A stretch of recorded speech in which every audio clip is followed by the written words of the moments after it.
right, so sorry about that.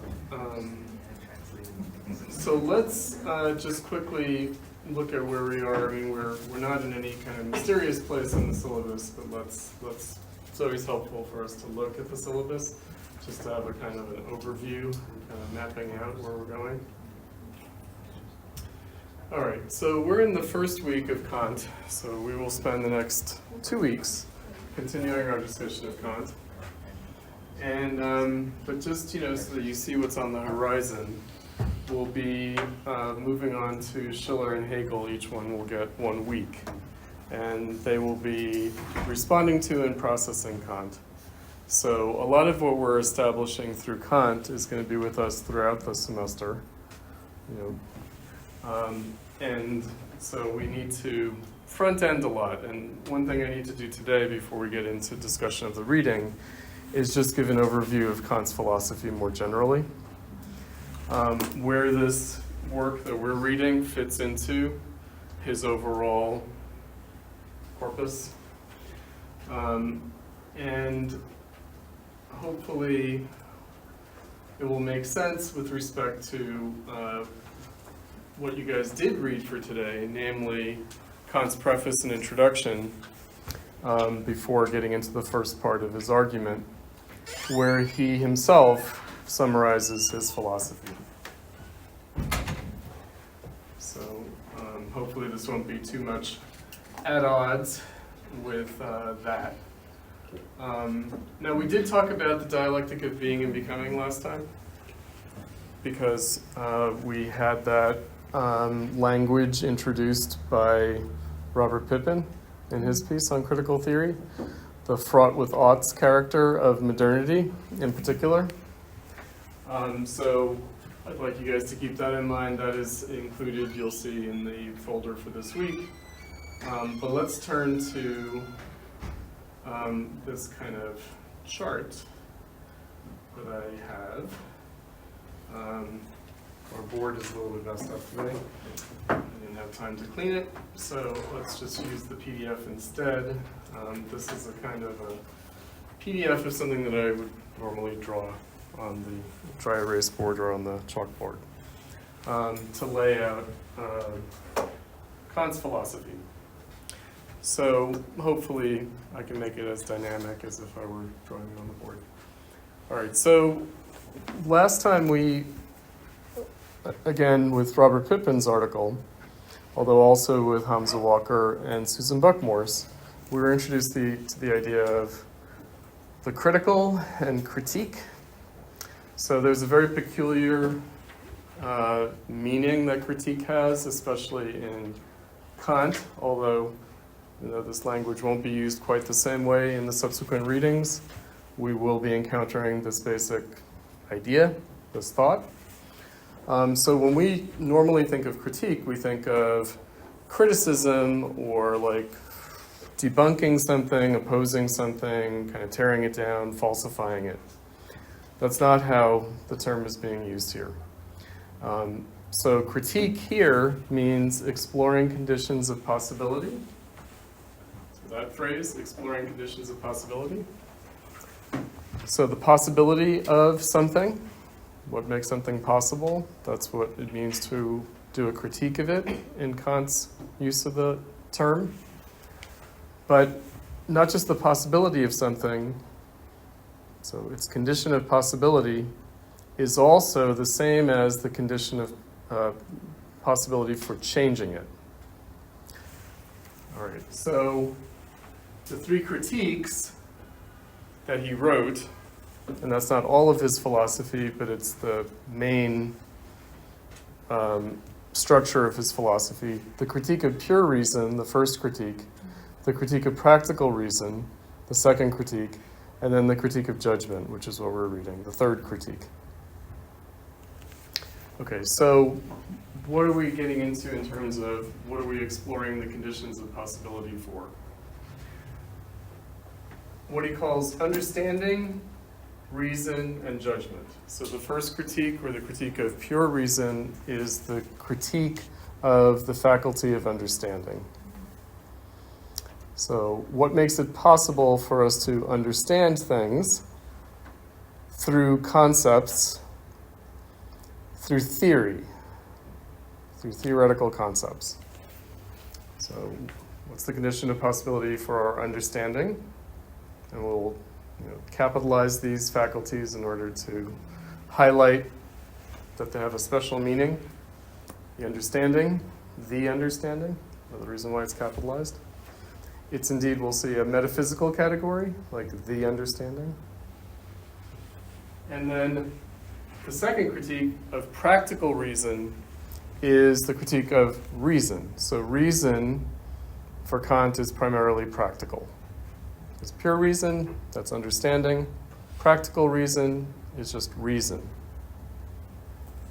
The faculty of reason. And in that case, what makes it possible for us to develop morality, to develop desire? So desire is part of the faculty of reason. It's a faculty of desire. And practice. So one way of thinking about it is why and how do we want the good that we want, and how do we get it in practice?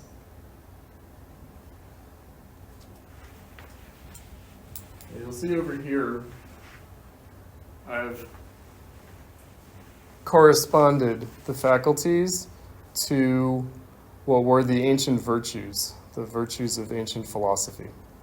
So the true, the good, and the beautiful. The true, the good, and the beautiful.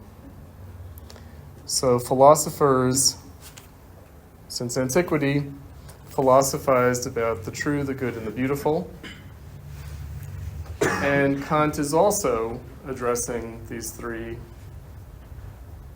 virtues or principles, but in a new way. So for the ancients, these virtues are eternal, they're unchanging, they're divine in origin. So what does that mean? It means what is true has always been true and will always be true. The good, so that's the truth. The good, what is good has always been good and will always be good.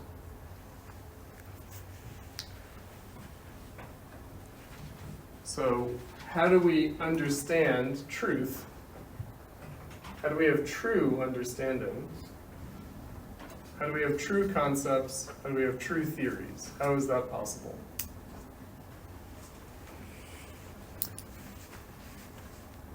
For Kant, and this is something that, again, Robert Pippin highlighted in the reading in class last week, what is difficult for us to think about, but we have to think about, is how the truth changes, how the truth is not eternal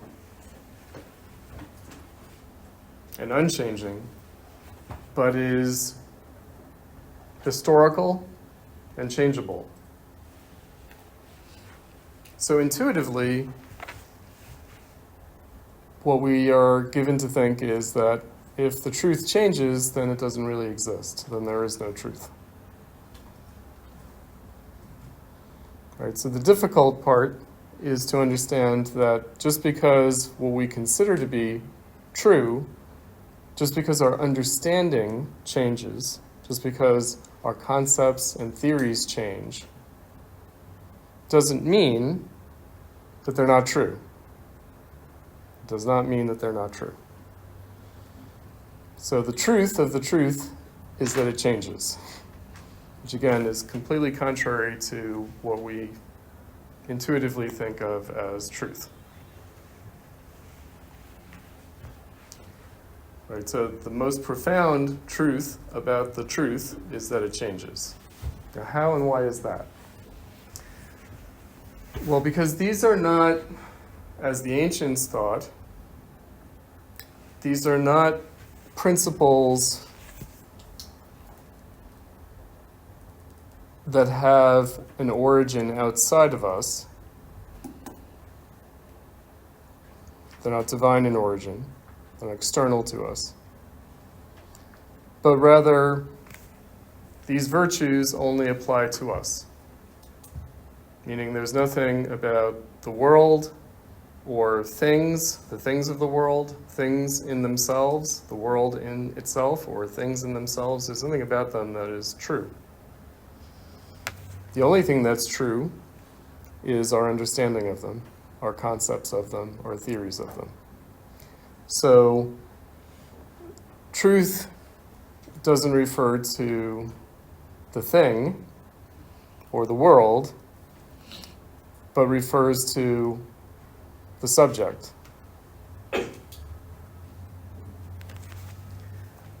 Right, so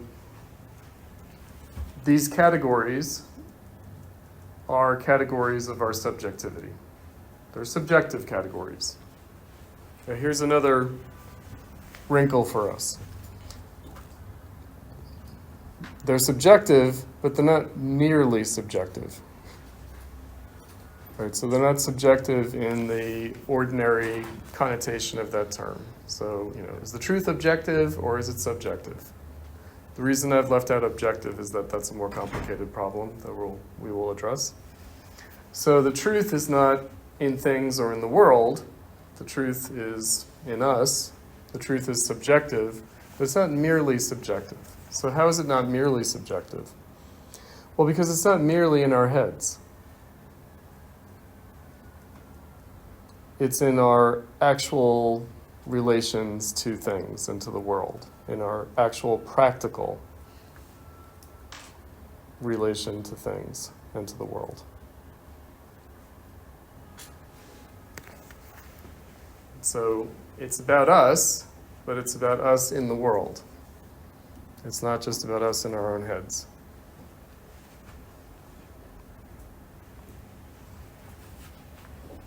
Similarly, morality. Now here it gets very interesting.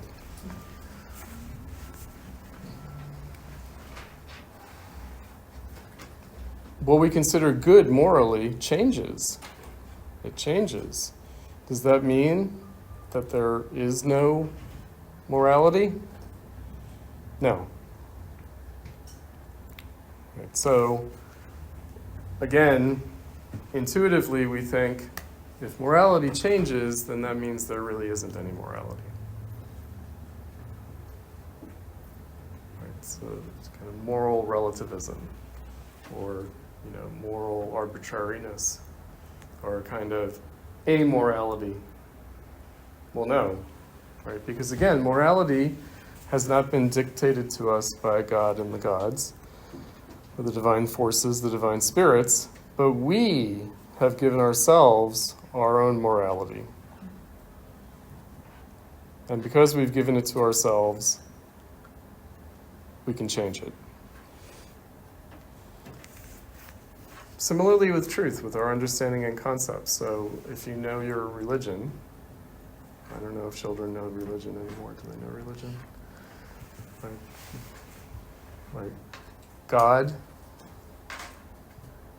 gave us consciousness. It's the divine spark. God gave us consciousness. God wants us to know the truth.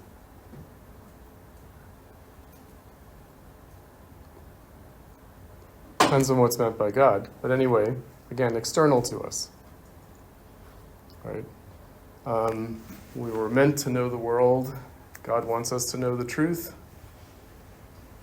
No, we want to know the truth. It's not because God wants us to know the truth. We want to know the truth.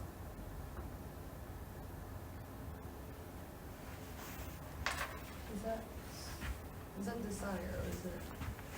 That is desire. It is. So I'm sorry that I didn't stay strictly on the on the line there. So he talks about this in the introduction. So dialectic of theory and practice. If you've ever heard that phrase, dialectic of theory and practice, guess what? It's Kant. meaning how do our theories change, how do our practices change through a dialectic of theory and practice. Meaning, and for Kant, he's a Rousseauian, so he gets this kind of idea from Rousseau, he gets it from other people. We act, we have a kind of practical action, and then we reflect on what we've done. So practice comes before theory. He wrote a kind of summary and response to critics of his first critique called the Prolegomena to Any Future Metaphysics, in which he said, well, of course, practice comes before theory. So I've written a book about theory, but you should know, I think that practice has priority. So first we do things before we understand what we've done.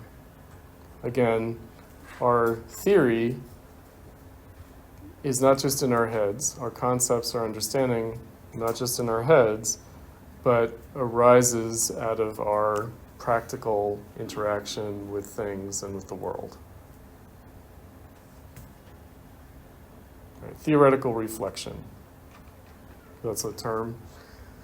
So reflection, speculation, these are words that he uses to describe how these things work. So the dialectic of theory and practice. But then when we reflect on our practice, then our theoretical reflection informs our further practice. That's why it's a dialectic of theory and practice. So we act practically, we reflect on it, and in our reflecting on it, we understand it, and in understanding it, we further develop our practice. Right, so you never have theory without practice. You never have practice without theory, in fact. All right, so the dialectic of theory and practice. So I mention this because he thought, for a second, that his first two critiques were the whole deal. Meaning he thought, okay, theory, practice, I'm done. But then he realized, oh, actually I'm not done. And so he had to write the third critique, which is what we're reading.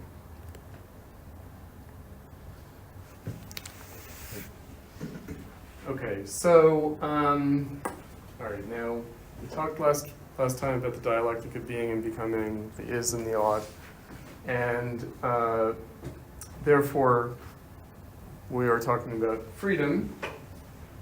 So we're dealing with faculties of freedom.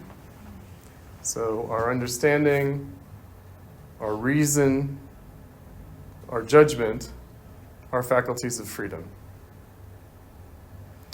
So what are the conditions of possibility for exercising these faculties, having them, developing them, changing them, but in freedom?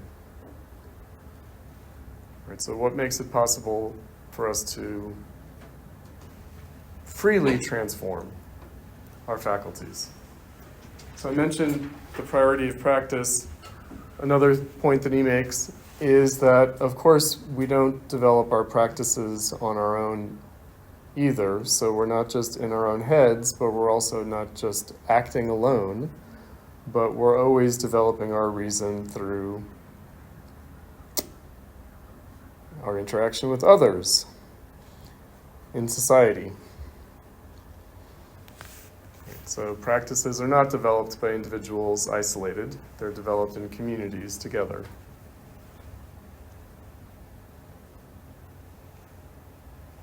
Very important. Another Rousseauianism, in fact.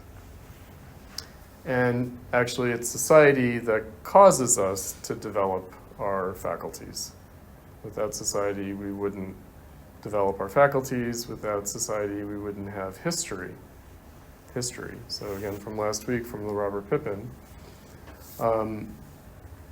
historical change.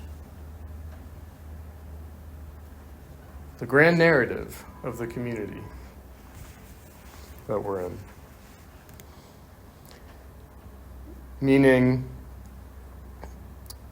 because we're doing things together socially, that generates something other than merely time. It generates history. Collective temporality. At a practical level. At a practical level. All right, so judgment. Why did he have to write his critique of judgment? And I'll just say, I'll make a note that he mentions two kinds of concepts of nature and the concept of freedom. Concepts of nature and the concept of freedom. So how do those correspond? He thinks our understanding, our concepts, our theory is about nature. What is nature? We talked about this last week. It's what is. It's what exists. It's the extant.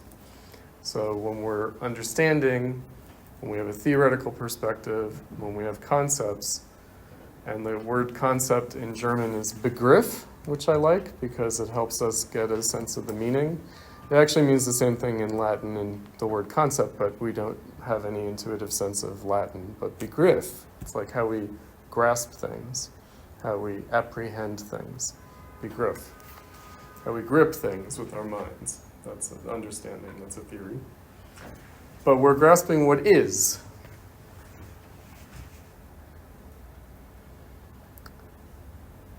Reason is how we change it. Right, so we understand what is the case, and then we change it in practice. That's what practical reason is. The exercise of reason, practice itself, is about changing the world. If you've ever heard Marx's famous 11th thesis on Feuerbach, philosophers have hitherto only understood the world, the point is to change it. Well, guess what? Kant thought so too. So if any of you have been exposed to any Marxist history of philosophy, no. You've gotten some Stalinist claptrap. You've gotten something bad. You've gotten some history begins with Karl Marx or something.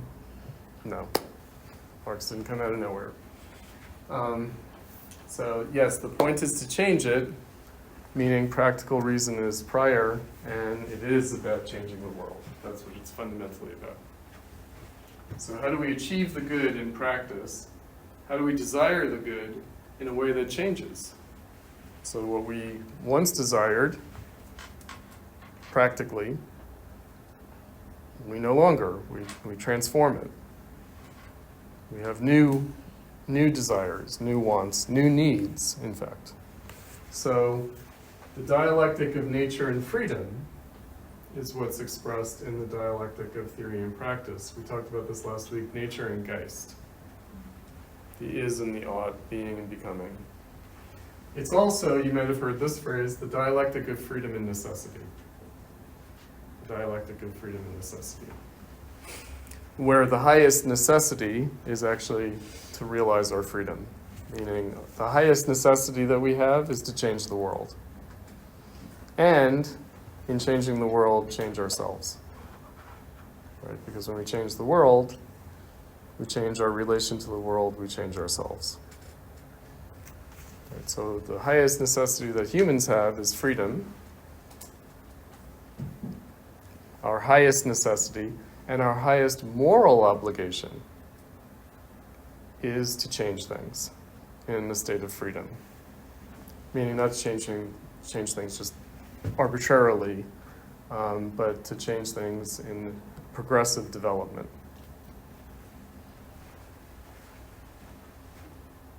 All right, so the third critique was necessitated by, even though he talked about it in the first two critiques, he needed to give it its own due. The faculty of imagination, first of all. But imagination is something that we feel rather than merely conceptualize, or something that we merely act on. So, our aesthetical imagination. How we construct the world in our mind in a way that goes beyond our theory, our concepts, our understanding, and also goes beyond our practical desires. Our imagination and how we feel about things. So feeling as a rational faculty. So another kind of intuitive assumption that we might have that's wrong from Kant's perspective is that feelings are irrational. No. Like all the other Enlightenment thinkers, Kant thought that our feelings are rational. In other words, we feel the way we feel for a reason. And we follow our feeling rationally. Right? If you act according to feeling, that is rational. So I mentioned Rousseau. So in some ways, the animals have these faculties. The animals have kind of concepts. Certainly they have perceptions, but then they have kind of internal images of the external world through which they process their sense data perception. And they, of course, have practical behavior, and they even modify their practical behavior, or they adapt. They also, of course, have feelings. But we have these faculties beyond what the animals have. To use a Hegelian expression, quantity becomes quality, meaning we have these faculties to a qualitatively greater extent than the other animals. Of course, we are animals. So we have these faculties because we're animals, but we also have them beyond what the animals have. We have freedom beyond what the animals have. Animals have some freedom, but we have far more freedom. And we also have something that the animals don't have, society. Is there a hierarchy with that? Freedom first or society first? Well, those two are connected, right? So, meaning that there would be a dialectic of, nature and freedom. But basically, we create society out of our freedom, but then actually it's society that realizes our freedom in a way that if we didn't have society, we wouldn't manifest it to the same extent. And again, this is all disputable. The animals pass on things from generation to generation. They teach their offspring things, and they even have group behavior and this kind of thing. But again, the point is, we do it far more than they do. And also, we have philosophy. The animals don't have philosophy. Right? In other words, we ask ourselves, what are we doing? How do we do this again? Right? So that counts for something. And again, the idea is Rousseau's idea, but Kant's idea is that the reason that we have a philosophy is because of the superlative character of our faculties. So am I right in saying that Kant is suggesting using imagination where we must utilize feelings rationally to reach freedom in nature? All right, so let's talk about the dialectic of freedom in nature. So we are nature, we're part of nature, and that's why it's Geist in nature. So we are the agents of the transformation of nature, meaning we are the agents of the self-transformation of nature. So we're the part of nature that is most free. So we are the embodiment of the freedom of nature. Right? So we are part of nature, we are natural creatures, we're also historical creatures, but history becomes part of nature too. Right? What the earth is now is due to history and society, not just spontaneously what it is. Right? But we've participated already in the transformation of nature. And that's external nature, but it's also internal nature. It's our own nature. Right? So again, what it means to say there's a dialectic of nature and freedom is to say freedom is part of nature. And consciousness is part of nature. Here's something that I'll just mention, because again, this sort of is Kant dualistic? Is he a dualistic thinker? Is he an antinomical thinker? You know, he seems to work through antinomies. He seems to work through dualisms. What's opposites? Antinomical, yeah. So antinomy. Use the board for one thing.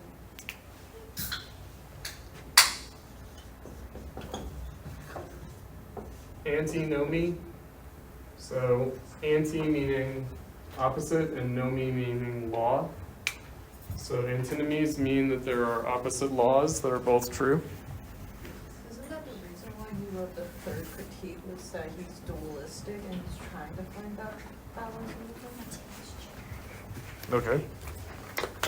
At least he explained it that way, but Right. So again, he's not just dualistic or antinomical, he's dialectical. Right. So he has to account for what mediates the dialectic of theory and practice, for example. So one way of thinking about it is, there are a couple of ways of thinking about it. One is that judgment mediates understanding and reason. It sort of synthesizes them, brings them together. It also adjudicates this relation between theory and practice. Another way of thinking about it, however, is more like nested faculties, meaning our practical reason is not reducible to our theoretical understanding or our concepts of things. So we act practically in ways that are not reducible to our concepts of things or our theoretical perspective on things. Our practice always exceeds our theory. So practice is not reducible to theory, but also our aesthetical judgment is not reducible to either our theoretical or practical reason. All right, so again, in our aesthetical imagination and also our kind of intuitive and our feelings about things, our intuitive feelings about things, we are able to reason in a way that surpasses either our understanding or our practical reason.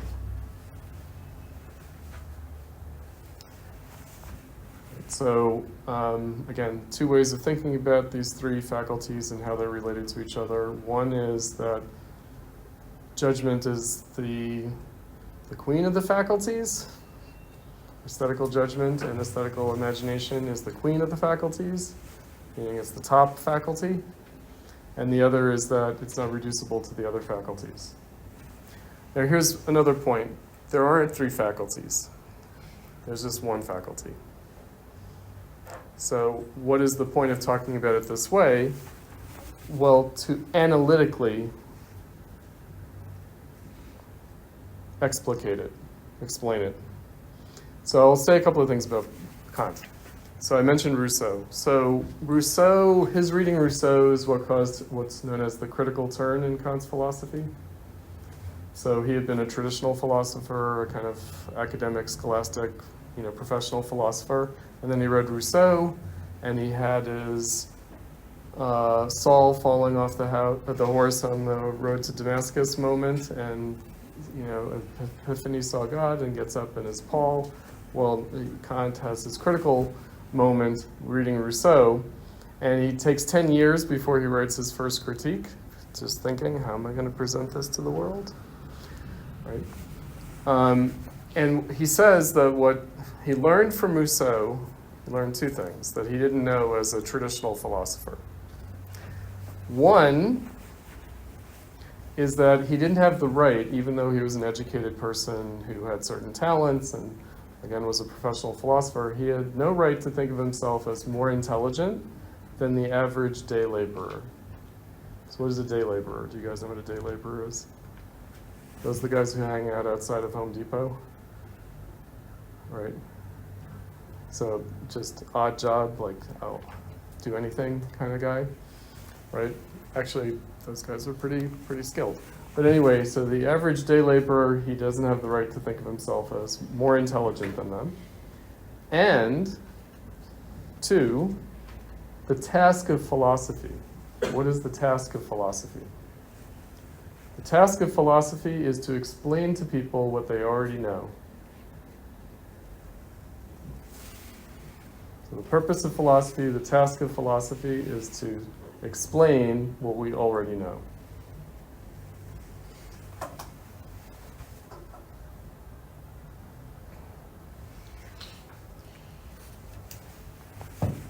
Right, so he's not telling us anything that we don't already know. So what is he doing? He's helping us theorize it, analyze it, break it down, reflect on it, be more aware of it. But we're doing it all the time. We're already doing it. So you don't need to read Kant before you can, take a step out the door, or utter a word, or, pass an aesthetic judgment on something, right? You don't. Okay. So, all right, I threw these things in there, just, I don't know how important this is, but 3 domains of philosophy that correspond to the 3 critiques are epistemology, how do we know things? Ethics, how do we take moral action? And ontology, what's the nature of being? And we'll see that the Critique of Judgment is more about that. It's about the nature of being. Nature of being in what way? Nature of being living beings, nature of being free beings.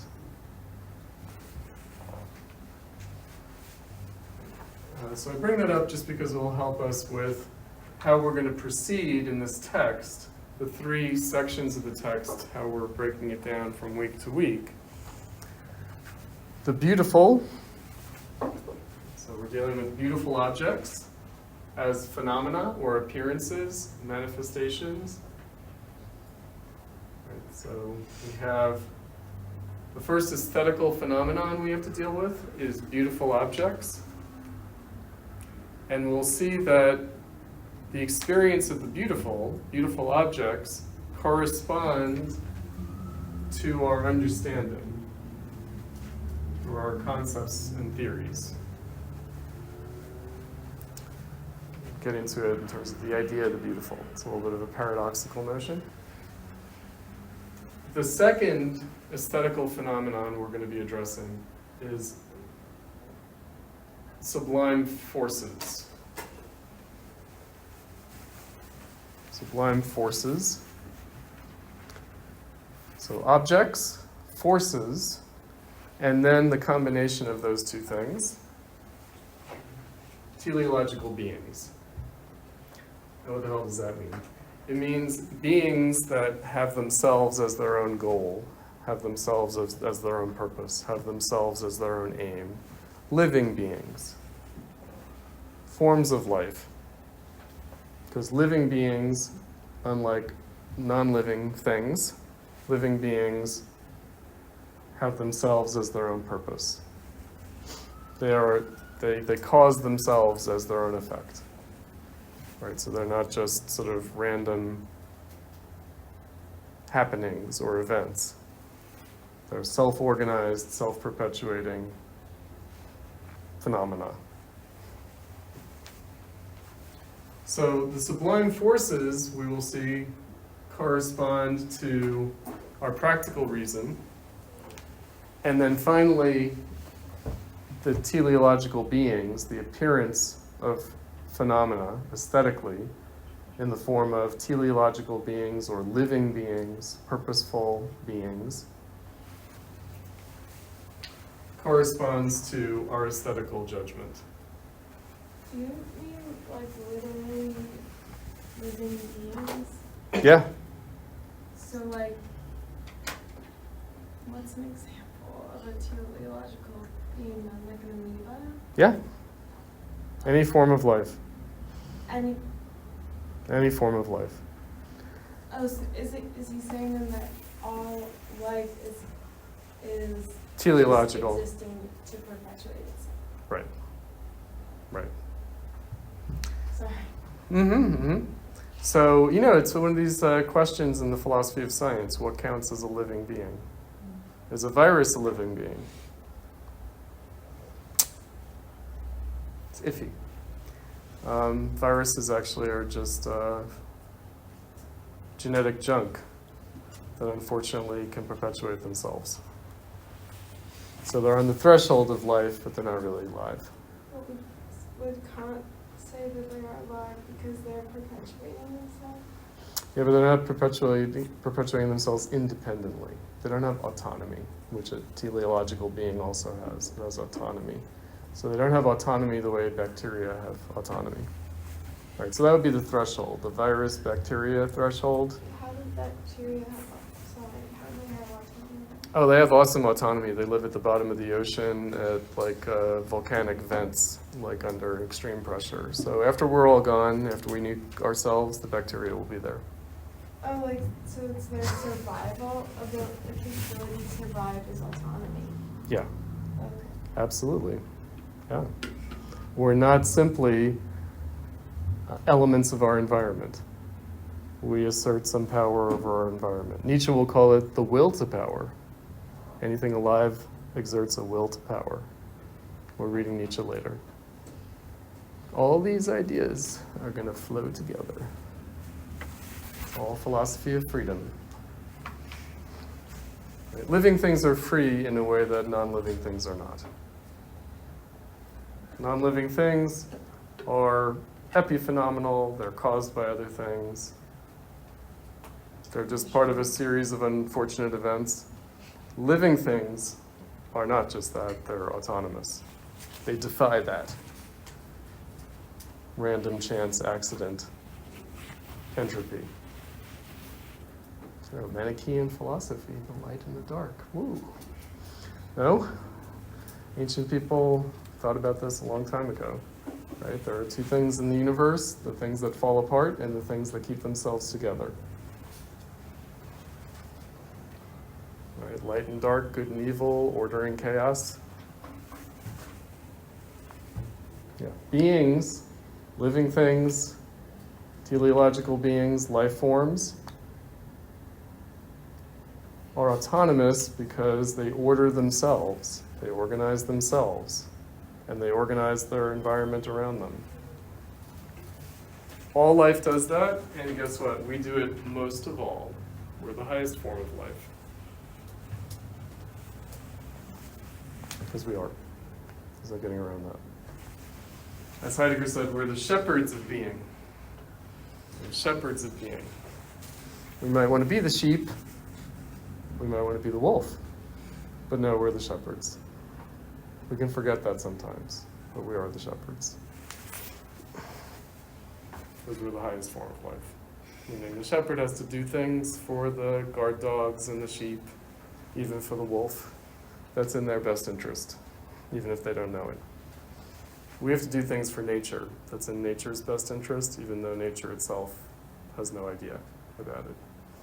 We have to preserve the animals now. Right? The animals are only going to live because we preserve them now.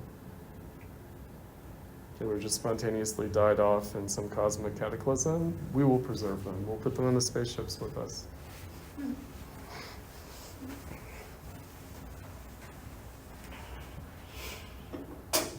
This is what Kant's thinking about. Oh, by the way, so Kant did think about extraterrestrials. Actually, a lot of people in the Enlightenment thought about extraterrestrials. So he actually has a phrase that we've encountered in the reading. Intelligent beings. Intelligent beings. There might be intelligent beings, not Homo sapiens. There might be. Dolphins might be. There might be intelligent beings. Not so much. Not really. But but he left that door open. The reptilians who live in the hollow earth, there might be some of those intelligent beings. Since we're in an election year, conspiracy theory, yeah, the reptilians. Are we watching the reptilians on our video streams? Yes, we're watching the reptilians. watching the sociopaths who make us question whether we're alive or not, but we are.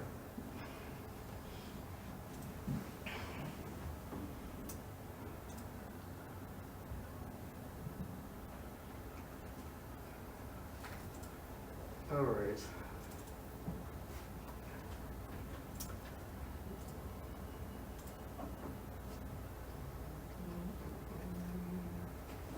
Okay, we got none. The OneNote. All right, so let's get into it. So I want to. So this translation is good. May not be the best, but it's good. And I've been using it to teach, so that's the one that we're going to use. We have a table of contents. We don't. Oh, front matter.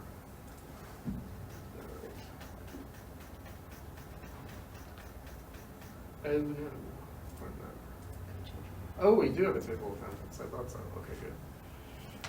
So one thing, just since we're on the table of contents, one thing that's wonderful about the book and about the table of contents for the book is that it almost gives you the argument through the section titles. So it's very kind of clearly outlined. So even though Kant's prose is a little difficult, actually his thinking is very well organized in this piece. So if you ever want to sort of like, what's going on here, you can always refer back to the table of contents, because it will give you a good overview of what's happening. So we read the first 100 pages, which means that we read the first half of the reading for today was the preface and the introduction, and then the second half of the reading for today was the Analytic of the Beautiful. As I mentioned, we will be getting to. Next time we'll have like the summary. Oh no, we'll begin with the Analytic of the Sublime straight away. Yeah, we will. Okay, good.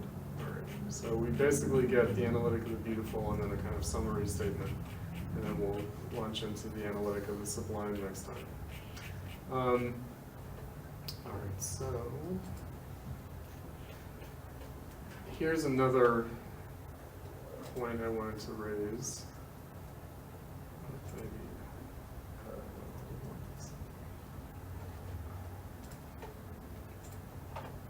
Before we get to that,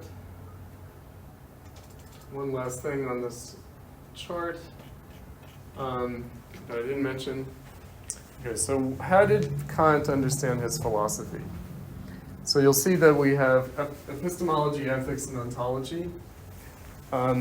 There are a couple of other things that are not there that are also fundamental to philosophy. One is aesthetics, but we're doing aesthetics. Okay. The other is metaphysics. So also we're doing metaphysics. So what does that mean? So the way Kant understood critical philosophy, and Robert Pippin last week mentioned this, post-metaphysical philosophy.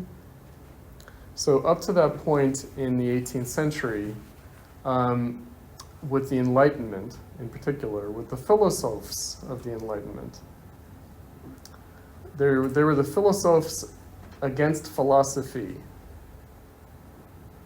Right, so they loved to think, but they hated philosophy. Why did they hate philosophy? Because philosophy is a metaphysical system that constrains our thinking, that limits our thinking. So they wanted to overthrow all dogmatic philosophy. They wanted to overthrow metaphysics. So there's a strong anti-metaphysical turn with the Enlightenment, especially with empiricism, David Hume. And so Kant, if you read like accounts of Kant, it will say, oh, well, he had his epiphany not with Rousseau, but with Hume. Well, no, actually, he was struggling with Hume, and then Rousseau gave him the key to his struggle with Hume. So what was that? So Hume said that our concepts, our theory, our understanding, are just sort of handy fictions. They don't have any substance in and of themselves.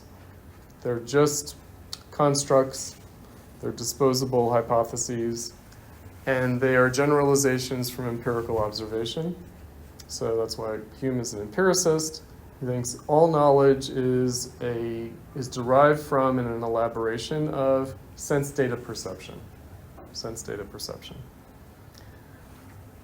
And our theories are just generalizations of our empirical observations through sense data perception. Even causality, the very notion of causality, of cause and effect, of this causes that, is just a fiction. Basically, shit happens, and we might ascribe a reason to it, but really, who knows? Kant's like, yeah, that's not really satisfactory. That's not satisfactory, especially because it's not just that shit happens, that we act. Right? So our actions are not just shit happening. Maybe it is 99% of the time. Maybe our actions are just shit happens. Maybe. But philosophically, the question is, how about that 1% of the time, or how about that 0.0001% of the time when our action is not just shit happening? What about that? Right? So he's trying to say, yes, it's a metaphysical construct. Causality is a metaphysical construct. It's a theoretical construct. It's a philosophical construct. It has no intrinsic reality itself. So, by the way, any word that ends with the Y is a metaphysical category. Causality, philosophy, theory, absolutely. Society. Society is a metaphysical concept. History is a metaphysical concept. That doesn't mean it doesn't really exist. But again, what is the basis of its existence? So post-metaphysical philosophy means not traditional metaphysics, but a new kind of metaphysics. I already mentioned the prolegomena to any future metaphysics, meaning we can't do without metaphysical concepts. We can't do without metaphysics. But we have to properly understand what the status of metaphysical categories actually is. Again, metaphysical categories, metaphysical concepts, metaphysical objects are real, but they refer to our subjective faculties and not to things in themselves or the world in itself. I was going to mention this in terms of beauty, right? That Right. beauty is not about the object, but the subject's imagination. Absolutely, right. So the thing is not beautiful. Our apprehension of it, our experience of it, our subjective experience of it is what's beautiful. Right? So beauty is in the eye of the beholder. We know that one. But it's not merely subjective. It's not merely subjective. It's not just arbitrary, accidental. All right, so transcendental subject. The transcendental subject, transcendental subjectivity. Our subjectivity is transcendental in character. What does that mean? It means that our subjectivity is something that transcends time and space. Meaning, our empirical observation of phenomena always occurs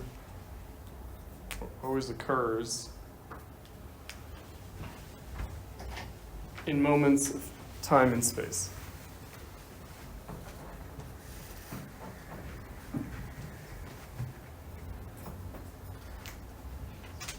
So, having sense data perceptions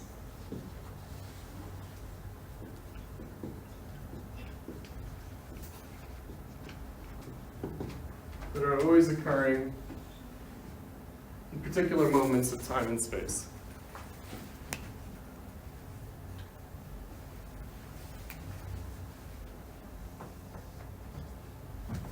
So what connects all of those sense data perceptions?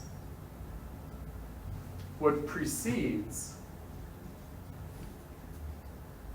any discrete sense state of perception. What transcends all of our sense data perceptions as discrete moments in time and space. The subject, our subjectivity, which both transcends and is a priori, or prior to. So we always go into an experience of things. We always have a sense data perception bringing something into that. We're not just a blank slate in any particular moment. So we have sense data perceptions, and then we have what he calls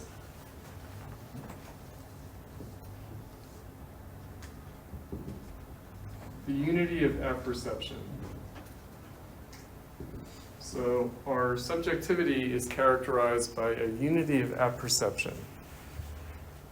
So our perceptions of things, in particular moments in space and time, don't necessarily have any kind of unity. What gives them a unity is not our perception, but our apperception. So what is our apperception? It's our perception of our perception. So where our subjectivity has a unity is in its reflective or speculative capacity, meaning it's when we're reflecting, or it's in the reflective dimension of our perception that we actually have a subjective unity. Is that practicing the sense, is it practicing the will or is it practicing the freedom? Both. Will and freedom would be connected, yeah.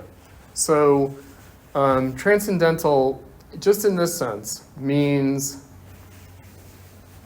not reducible to any discrete moment of perception in space and time. That's what it means. So you can't reduce our subjectivity to the sum total of our sense data perceptions. Right? It has a more synthetic unity.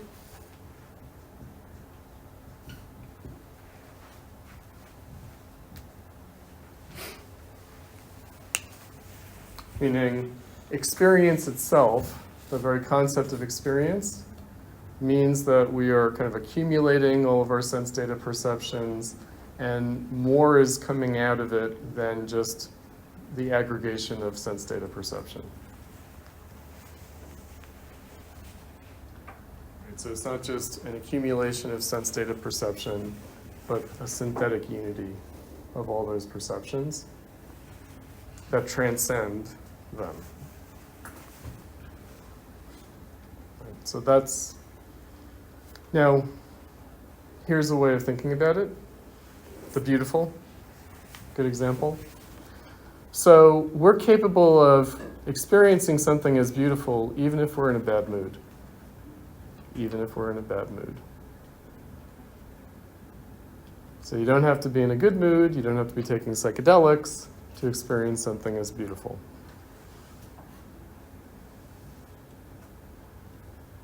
You can have a headache and you can still see something as beautiful or hear music as beautiful. So it may be related that the judgment of beauty transcends mere sense data perception. Right. Because you're talking about the pleasing as like what pleases Immediate. the senses. That's right. So something that's beautiful might actually be unpleasant for you to experience if you're in a bad mood. But that doesn't change. It doesn't change the fact that it's beautiful, and you're able to reflect upon it, you're able to acknowledge it, recognize it. Right? So again, it's not mood-based, it's not reducible to mood. That's also another point, which is emotion and feeling. So emotion and feeling, the difference between those would be feeling is always about something, including about oneself. It's always about something, whereas emotion is not necessarily about anything. Right, so that's why it's not aesthetical emotions, it's aesthetical feelings. Because it's, again, in relation to things. It's with respect to an object. So here's another point that I'll just mention right now.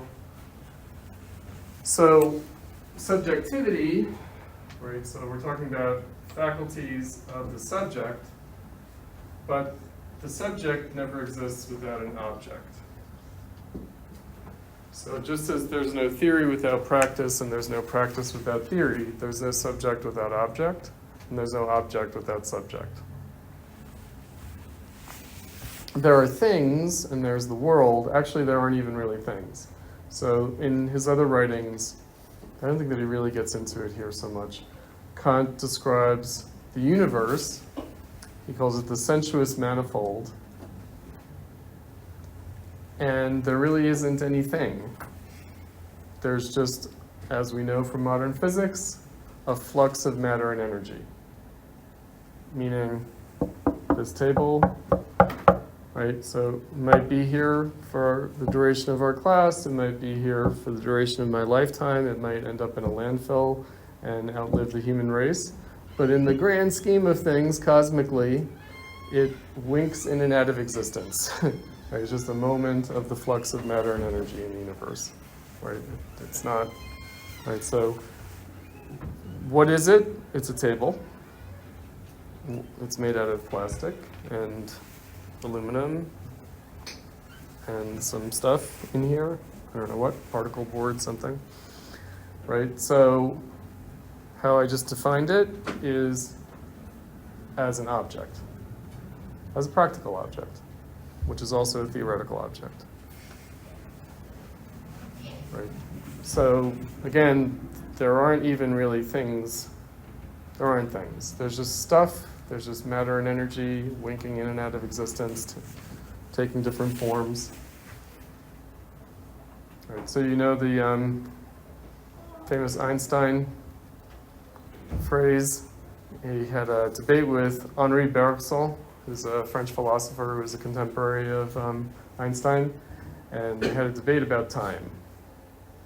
And Einstein said, what you philosophers call time, us physicists know doesn't really exist. Did you guys see the movie, Everything Everywhere All at Once? Everything Everywhere All at Once, meaning the universe has happened, is always happening, has not yet happened, right? So time and space, if you read any comic book summaries of Kant, Kant says that time and space are basic categories. Basic categories of what? The subject. The subject, meaning we can't cognize anything without concepts of space and time. But where do we get our concepts of space and time from? From practical action. From practical action. If you could look across history, anthropologically, cross-culturally, what you'll find is that people have had very different notions of space and time than we have today. Why? Because their practical action was different from ours. Right, so the kind of grid conception of space that we have, no, it's not always been there. And of course, our experience of time, our notion of time, how we conceptualize time has to do with the way we act. So both space and time for Kant are projections of action.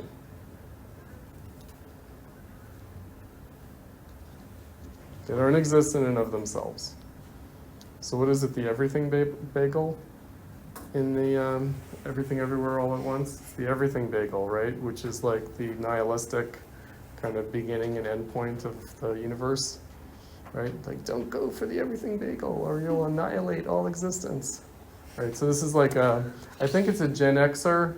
So they have the different generations in that movie. They have a baby boomer, who's like the most famous like Chinese American actor of all time. He used to be in all sorts of movies.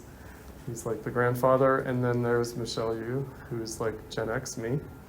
And then there's the millennial, who's the nihilist, who's gonna like end all of existence out of her nihilism. It's two real children. It's way too real, and of course now the Zoomers are even worse. The Zoomers are even worse. Oh no! Don't eat the everything bagel, or you'll destroy everything. So, the everything bagel is like the rebus of non-existence in space and time, right? Yeah, Kant was already thinking about that. He already made that movie. He already opened the door to modern physics. He did. We'll be getting there because he talks about Newton. So what's his problem with Newtonian physics? Too mechanical. It's too mechanical. And of course, the modern world, modern physics, is about bursting the bounds of Newtonian space and time, which we've done in practice as a society, not just in our heads, in our thinking. Sorry. All right, so all of that was just because of the words that jumped out of me at on the page, namely a priori, right? So we may call the faculty of cognition from principles a priori pure reason, and the inquiry into its possibility and bounds generally the critique of pure reason, although by this faculty we only understand reason in its theoretical employment, as it appears under the name of the former work, without wishing to inquire into its faculty as practical reason, according to its special principles. That critique goes merely into our faculty of knowing things a priori, and busies itself therefore only with the cognitive faculty to the exclusion of the feeling of pleasure and pain, and the faculty of desire, and of the cognitive faculties it only concerns itself with understanding. So this is to the exclusion of judgment and reason, because it is found in the sequel that no other cognitive faculty but the understanding can furnish constitutive principles of cognition a priori. The critique then, which sifts them all as regards the share which each of their other faculties might pretend to have in the clear possession of knowledge from its own peculiar root, leaves nothing but what the understanding prescribes as a law for nature in the complex of phenomena, whose form is also given a priori. So here's another point. With the subject and the object gives form to things. In other words, object is the form. So we experience things as having, firstly, a practical form, meaning when we interact with things, they take on a practical form, and then that gives them their theoretical or conceptual form. And then finally, we have feelings about that, namely the aesthetical form. All right, so that's why we're not talking about beautiful things, we're talking about beautiful objects. We're not talking about practical things, we're talking about practical objects. We're not talking about conceptual things, we're talking about conceptual objects, because it's only in the form of the object that we apprehend the thing. We don't apprehend the thing in itself. So by the way, thing theory, have you heard of thing theory? Okay, good, that's already gone. Some barbarism just fizzles itself out. Just object-oriented. There's object-oriented ontology, there's that, which is also related to thing theory. These are like derived from Heidegger. And basically it's all discontent with Kant. It's all discontent with Kant. It's all this like nervous itch. Like, not like Kant. No. Resistance to Kant. But then all the postmodernists come back in the end on their deathbed. They're like, you know what? Kant was already saying all this. They all did that. Derrida, Foucault, Deleuze. I don't know about Lacan. Probably. All right. So whether now the judgment, which in the order of our cognitive faculties forms a mediating link between understanding and reason, has also principles a priori for itself, whether these are constitutive or merely regulative, thus indicating no special realm, and whether they give a rule a priori to the feeling of pleasure and pain, as the mediating link between the cognitive faculty and the faculty of desire, just as the understanding prescribes law a priori to the first, reason to the second. These are the questions with which the present critique of judgment is concerned. Right? In other words, is there substance to judgment. He established a substance to judgment. All right, so let me, how are we doing for time?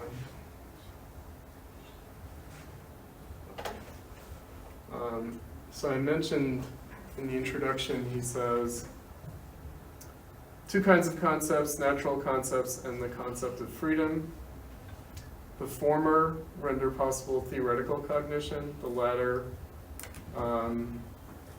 is a negative principle and furnishes fundamental propositions which extend the sphere of the determination of the will and are therefore called practical. Right, thus philosophy is correctly divided into two parts, quite distinct in their principles: the theoretical part, or natural philosophy, and the practical part, or moral philosophy.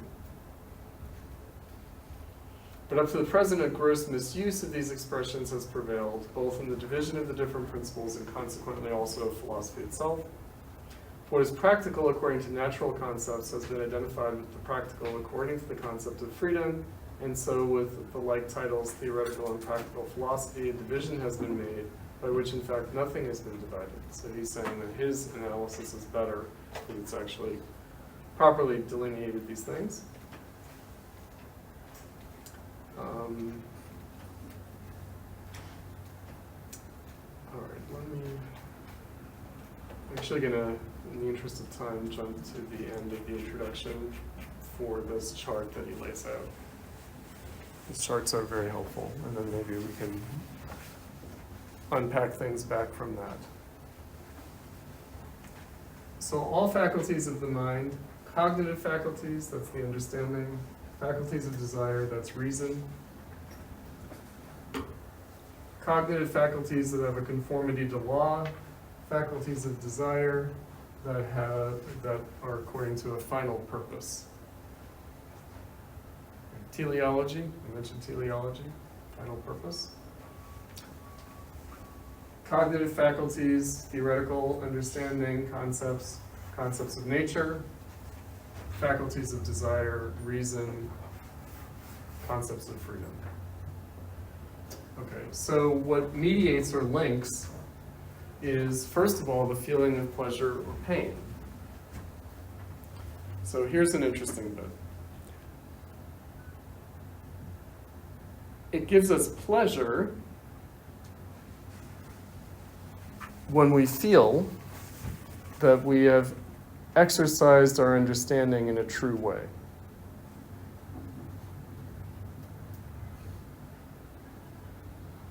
When we don't, it's painful.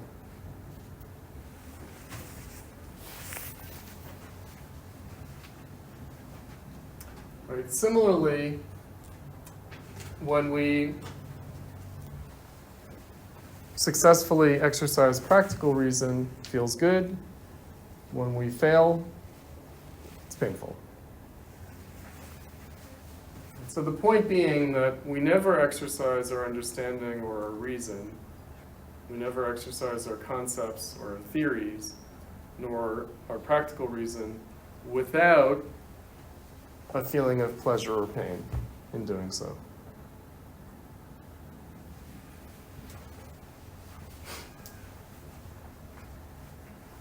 So that feeling of pleasure and pain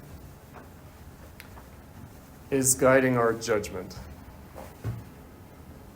Meaning we judge things based on our feeling about them. He also said the pleasure we get is in the judgment itself, Mm-hmm. not prior to it. It's not like we receive sense data and then feel pleasure, but the very judgment itself is what is pleasure. Is the act of it. Right. The act of exercising the faculty. Right, so of course he's talking about pleasure and pain that isn't just bodily, but mental. So not bodily pleasure or pain, but mental pleasure and pain. Right, why would doing something that isn't like taxing our bodies particularly, why would taking practical action give us feelings of pleasure and pain at all? That's a question. And the a priori principle is what he calls purposiveness, and we will see he's got a nice phrase, purposiveness without purpose. Purposiveness without purpose. So it has a purposive character, but without actually having a purpose. And that's the ultimate, that's the almost beautiful. Right. So, we'll be talking about this more, but a controversial idea of Kant's that shouldn't be controversial, we'll see that Nietzsche takes issue with it in a particular way later in the course. Disinterested beauty. Our experience of the beautiful is disinterested. What does that mean? Not reducible to a practical interest, not reducible to conforming to our ideas. Right, so it is not a gratification, a practical gratification, or some kind of practical satisfaction, nor is it a conceptual satisfaction, like this matches my idea. Right, so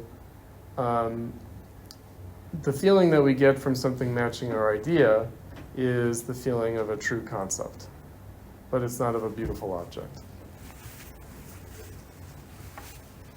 So, but purposiveness without purpose, disinterested judgments of beauty, meaning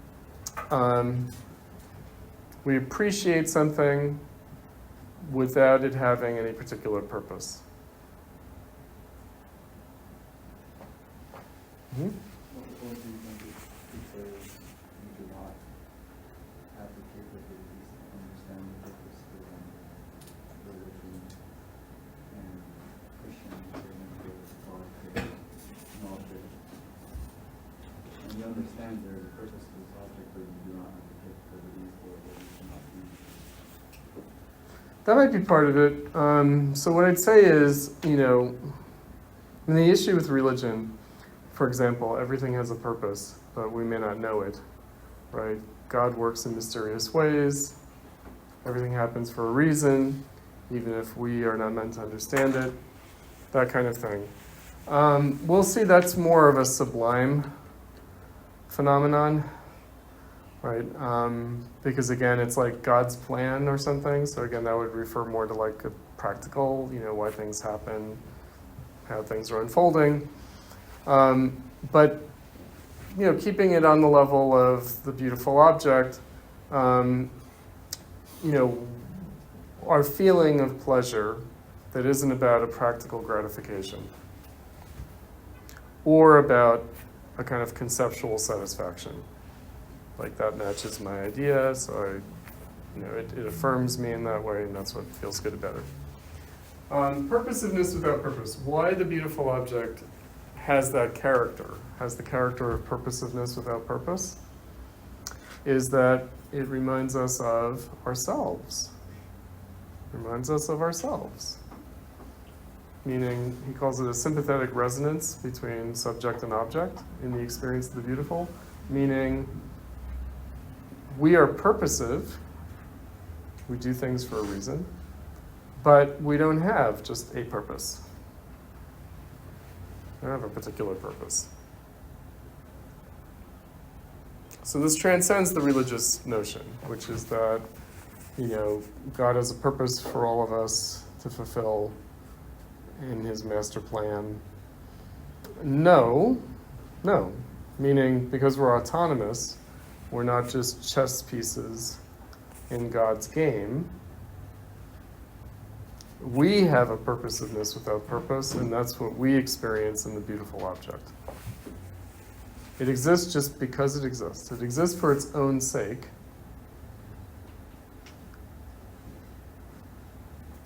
Just as we exist for our own sake. As we do, believe it or not.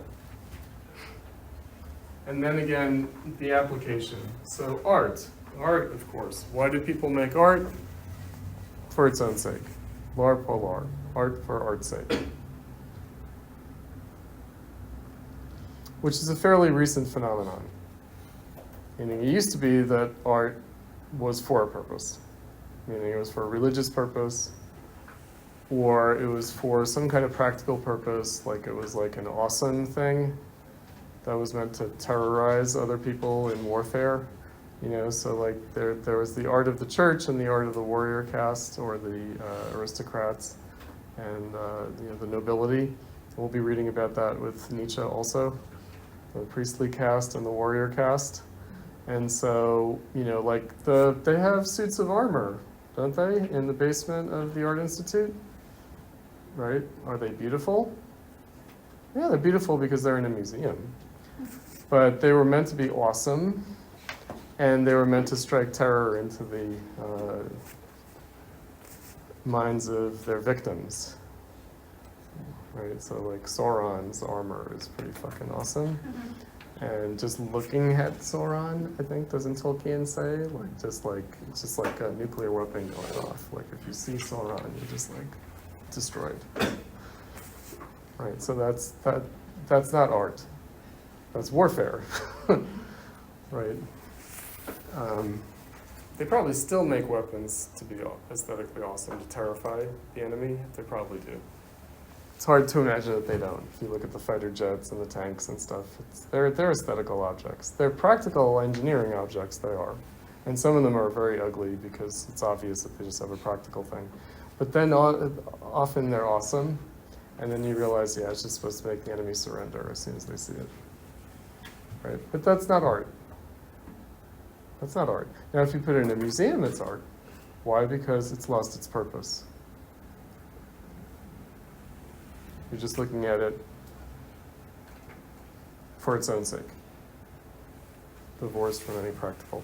So is there such a thing as disinterested beauty? Maybe, maybe not. He's analytically isolating the beautiful as disinterested. Meaning, just as understanding and reason and judgment are not actually separate things, they're actually different things, similarly, of course, we're always experiencing things in an interested way, but we can analytically isolate the part of our experience that is not explicable according to practical purposes. We can say our experience of things, our aesthetic experience of things, transcends our practical purposes. And maybe only a sliver of it, like 1%, 0.001% of it, is not reducible to a practical purpose. But that's still important. Why? Because that's the free part of it. What about art, like, not modern, but historical, as like, would like family portraits in order to, is that To catalog possessions. like The medieval and the early Renaissance stuff, like the kind of portraits of people that have all sorts of stuff in the background, you're like, what's all that shit?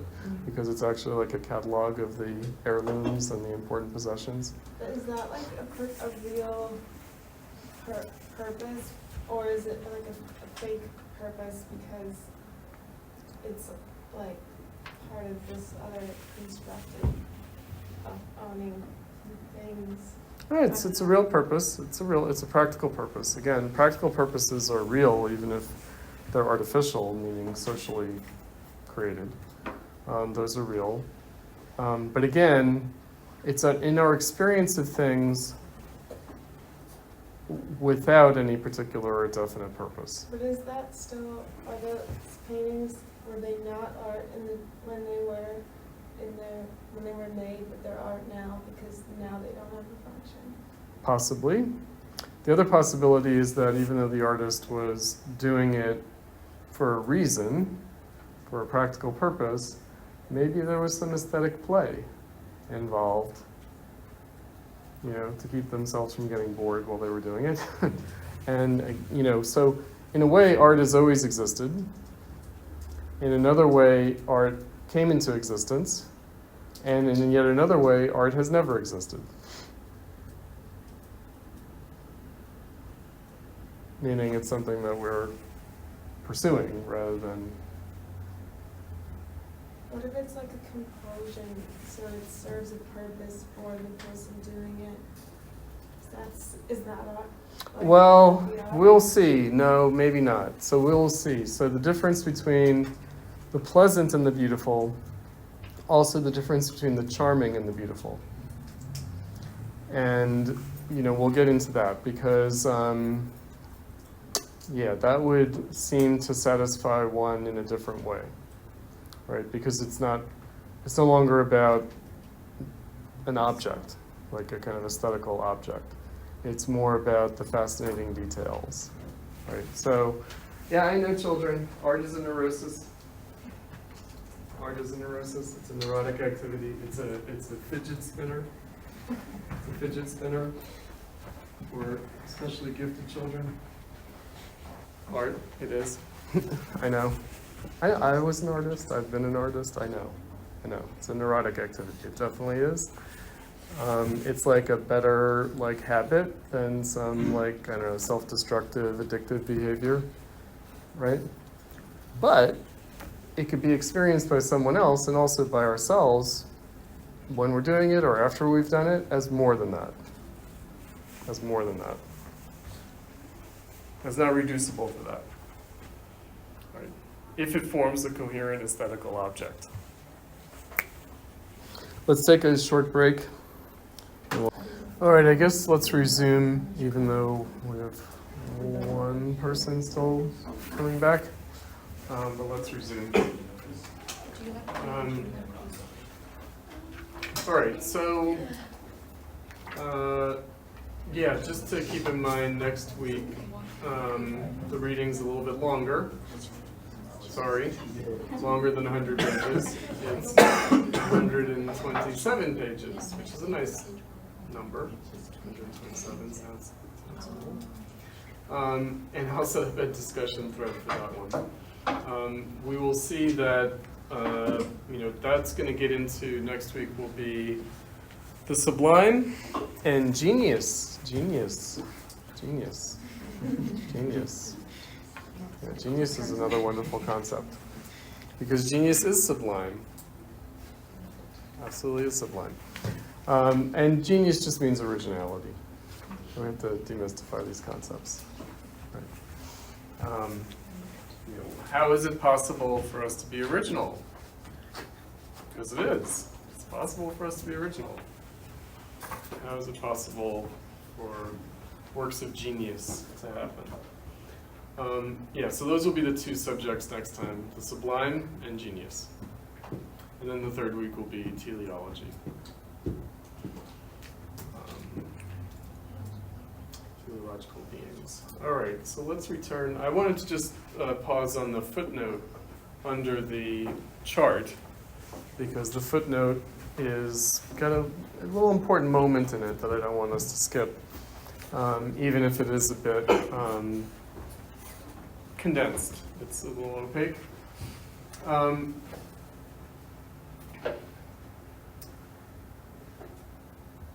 So we'll skip some of the parentheticals. It has been thought a doubtful point, he says, that my divisions in pure philosophy should always be threefold, but that lies in the nature of the thing.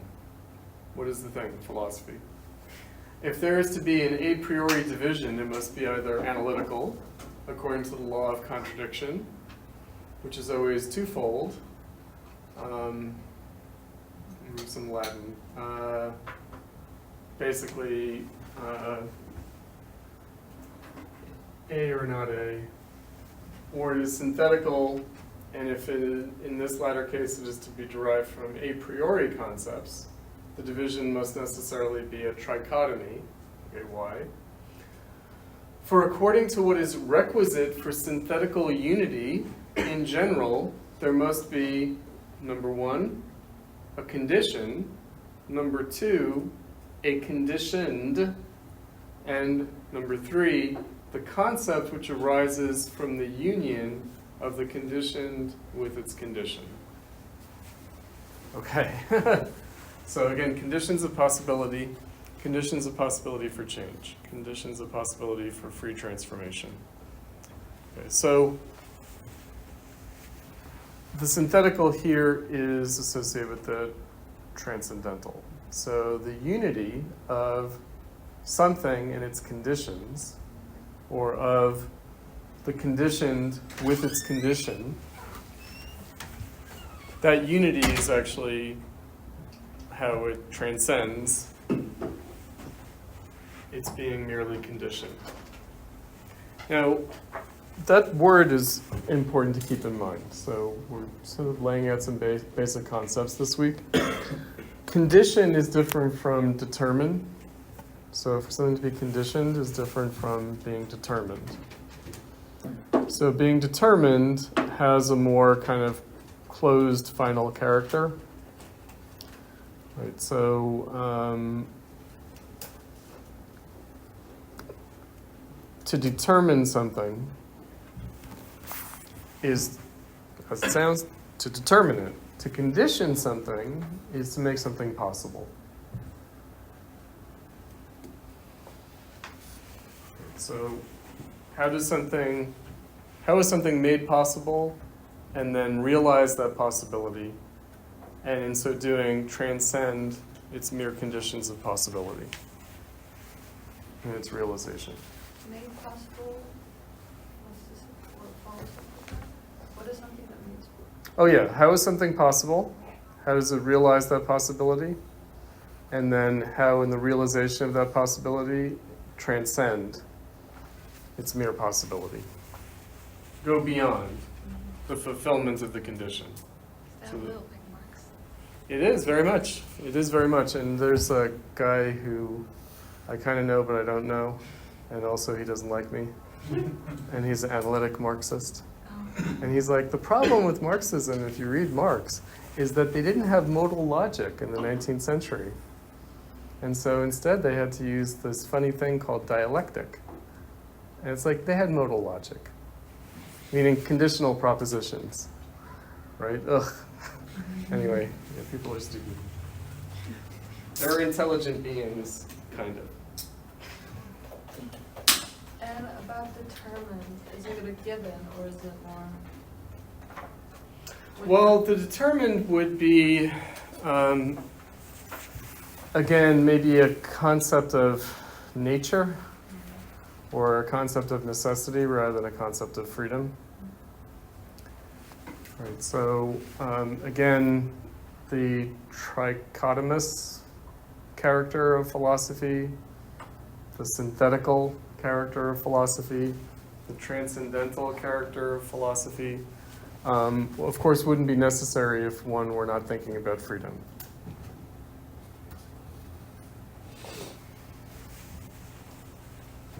So the basic point of all of this is the main object of all of this is freedom.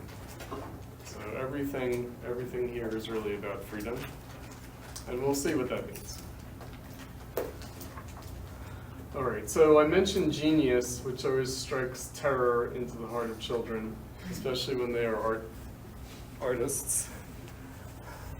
Here's another term that strikes terror into us. Taste.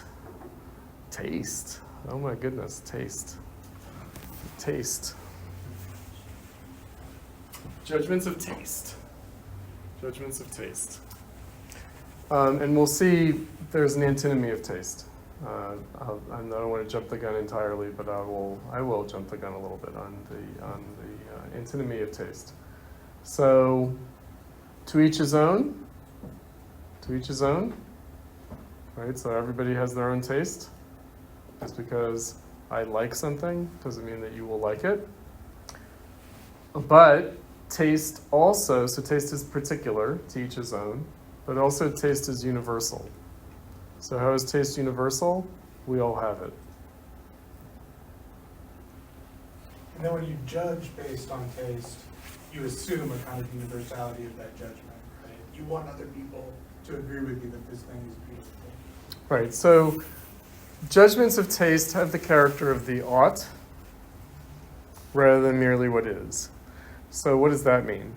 It means because I experience something as beautiful, it's possible for me to experience it as beautiful.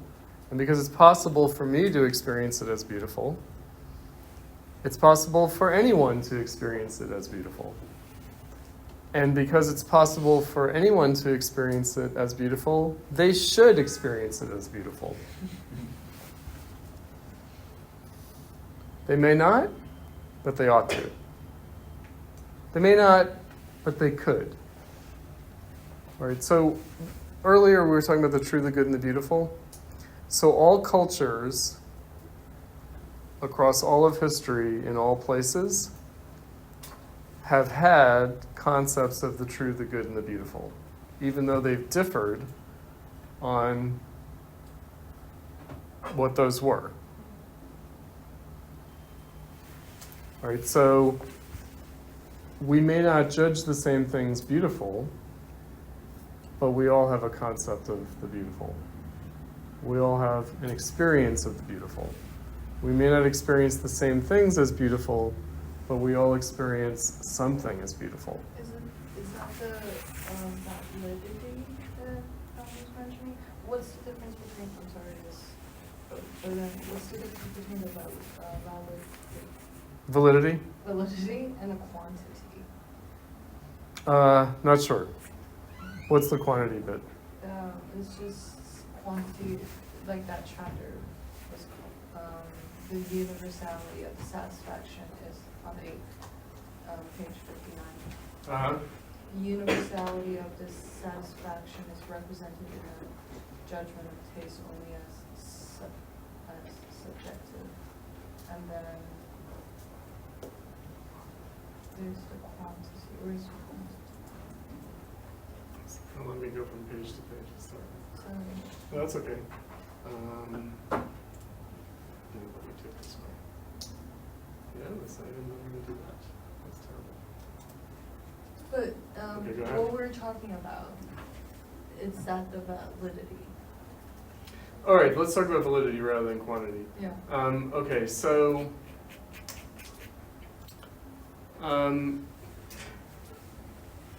validity, right? So there's the beautiful, a concept that can be validated, right? So the validity of it. So, again,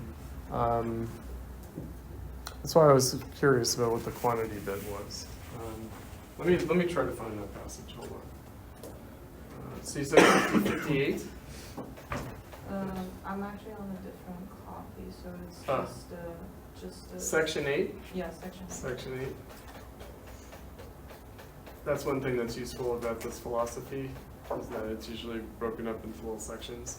So you can refer to the section number even if you're not referring to the same page number. Sorry. Guess I should open this in Acrobat. That would let me. Oh wait, here's validity. I see validity. Ding, ding.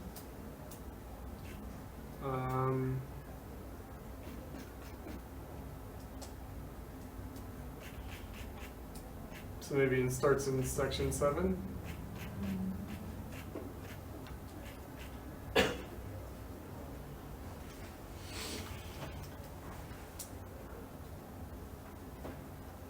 Oh, as regards the pleasant, everyone is content that his judgment, which he bases upon private feeling, and by which he says of an object that it pleases him, should be limited merely to his own person. Thus he is quite contented that if he says canary wine is pleasant, another man may correct his expression and remind him that he ought to say it is pleasant to me. And this is the case not only as regards the taste of the tongue, palate, and the throat, but for whatever is pleasant to anyone's eyes and ears. To one violet color is soft and lovely, to another it is faded and dead. One man likes the tone of wind instruments, another that of strings. To strive here with the design of reproving is incorrect. Another man's judgment, which is different from our own, as if the judgments were logically opposed, would be folly. As regards the pleasant, therefore, the fundamental proposition is valid. Everyone has his own taste. The taste of sense, that's different from a judgment of taste. The taste of sense. The case is quite different with the beautiful. It would, on the contrary, be laughable if a man who imagined anything to his own taste thought to justify himself by saying, this object, the house we see, the coat that person wears, the concert we hear, the poem submitted to our judgment, is beautiful for me. For he must not call it beautiful if it merely pleases himself. Many things may have for him charm and pleasantness. No one troubles himself with that. But if he gives out anything as beautiful, he supposes in others the same satisfaction. He judges not merely for himself, but for everyone else, and speaks of beauty as if it were a property of things. Hence he says the thing is beautiful, and he does not count on the agreement of others with this his judgment of satisfaction, because he has found this agreement several times before, but he demands it of them. He blames them if they judge otherwise, and he denies them taste, which he nevertheless requires from them. Right, so this is the antinomy. Like, what, are you a tasteless person? You don't like this music? It's awesome. Here then, we cannot say that each man has his own particular taste, for this would be as much as to say that there is no taste whatsoever, i.e. no aesthetical judgment which can make a rightful claim upon everyone's assent. At the same time, we find as regards the pleasant that there is an agreement among men in their judgments upon it, in regard to which we deny taste to some and attribute it to others. By this not meaning one of our organic senses, but a faculty of judging in respect to the pleasant generally. Thus we say of a man who knows how to entertain his guests with pleasures of enjoyment for all the senses, so that they are all pleased, he has taste. But here the universality is only taken comparatively, and there emerge rules which are only general. So is it the comparative that's the quantitative? Like more or less taste? Yeah. Right, more or less taste. That's what I thought you were getting at, but I wanted to make sure. And there emerge rules which are only general, like all empirical ones, and not universal. Right, so they're kind of generalizable, but not universal. Which latter the judgment of taste upon the beautiful undertakes or lays claim to. It is a judgment in reference to sociability, so far as this rests on empirical rules. In respect of the good, it is true that judgments make rightful claim to validity for everyone, but the good is represented only by means of a concept as the object of a universal satisfaction, which is the case neither with the pleasant nor with the beautiful. This particular determination of the universality of an aesthetical judgment, which is to be met with in a judgment of taste, is noteworthy not indeed for the logician, but for the transcendental philosopher. So it's not just about the logic of the term. It requires no small trouble to discover its origin, but we thus detect a property of our cognitive faculty, which without this analysis would remain unknown. First, we must be fully convinced, and by the way, conviction, like being convinced, the convincing character of an experience is important for both judgments of the beautiful, and we'll see next week with judgments of the sublime, and also judgments of genius or originality. Conviction, convinced. What does that mean? We'll see. Convinced of the fact that in a judgment of taste about the beautiful, the satisfaction in the object is imputed to everyone, without being based on a concept, for then it would be the good. That's an interesting point, but we'll come back to that. Further, this claim to universal validity so essentially belongs to a judgment by which we describe anything as beautiful, that if this were not thought in it, it would never come into our thoughts to use the expression at all. But everything which pleases without a concept would be counted as pleasant. In respect of the latter, everyone has his own opinion, and no one assumes in another agreement with his judgment of taste, which is always the case in a judgment of taste about beauty. I may call the first the taste of sense, and the second the taste of reflection. So far as the first lays down mere private judgments, and the second judgments supposed to be generally valid, public, but in both cases aesthetical, not practical judgments about an object merely in respect to the relation of its representation to the feeling of pleasure and pain. Now here's something strange. As regards to the taste of sense, not only does experience show that its judgment of pleasure or pain connected with anything is not valid universally, but everyone is content not to impute agreement with it to others, although actually there is often found a very extended concurrence in these judgments. On the other hand, the taste of reflection has its claim to the universal validity of its judgments about the beautiful, rejected often enough as experience teaches. Although it may find it possible, as it usually does, to represent judgments which can demand this universal agreement. In fact, for each of its judgments of taste, it imputes this to everyone, without the persons that judge disputing as to the possibility of such a claim.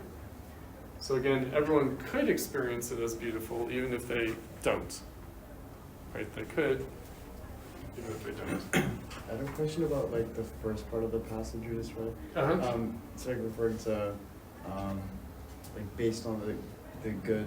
Whenever he says like based on a concept, like, I was kind of confused throughout the reading because the concept seems pretty vague. Right. Okay, so again, if we keep in mind the dialectic of theory and practice, that even though we exercise practical reason in such a way that goes beyond our conceptual understanding or our theory, that actually our theory and our concepts, our understanding is still based on practical matters. Right? So that's why he connects it that way. Right? So, theory and practice are kind of tightly related that way. So what he's saying here is that, again, the pleasant would be more like a practical satisfaction. It would not be an aesthetical satisfaction. And what's interesting about the practical satisfaction is that it's sort of twofold, as he says. There would be the gratification of our aesthetic senses, our organic senses. So it would be pleasant because it's pleasing to the eye or the ear, or it's pleasing to our nervous system. What's that? Is it ESRM? What's the thing? ASMR? Yeah, right? So, because it's sort of like, I don't know, That's sensation. fucking with your hypothalamus, yeah, right? Oh yeah, the hairs on the back of your neck going up. Music should do that. But ASMR is, I don't know, I'm bothered by all these ideas. I have to say no. I have to say, it's aesthetics, it's not ASMR. Especially because ASMR is like therapeutic, right? Isn't it supposed to be, so it's practical, right? Yeah. So, wait, where was I going with that? Oh yeah, gratifying to our organic senses. Right, so there's gratifying to our organic senses, and then there's gratifying to our concepts. Right. Now, again, where do concepts come from? They come from the practical realm, and the practical realm might exceed our organic senses or our bodily needs. Like we have practical needs that aren't just our biological needs. Right? Like I have a practical need for this evil, but there's nothing in my organic being. Well, now there is in my organic being, like some dopamine addiction, but there wasn't. There wasn't. That needed a smartphone, but now I do need it actually. So gratifying to our concepts would be like gratifying those like necessary things rather than like A practical necessity. A practical necessity. Right. So again, he's interested in how the beautiful is not reducible to the pleasant. It kind of incorporates the pleasant, but it's not reducible to the pleasant. The pleasing, the gratifying, and again, things can be pleasing and gratifying in a number of respects.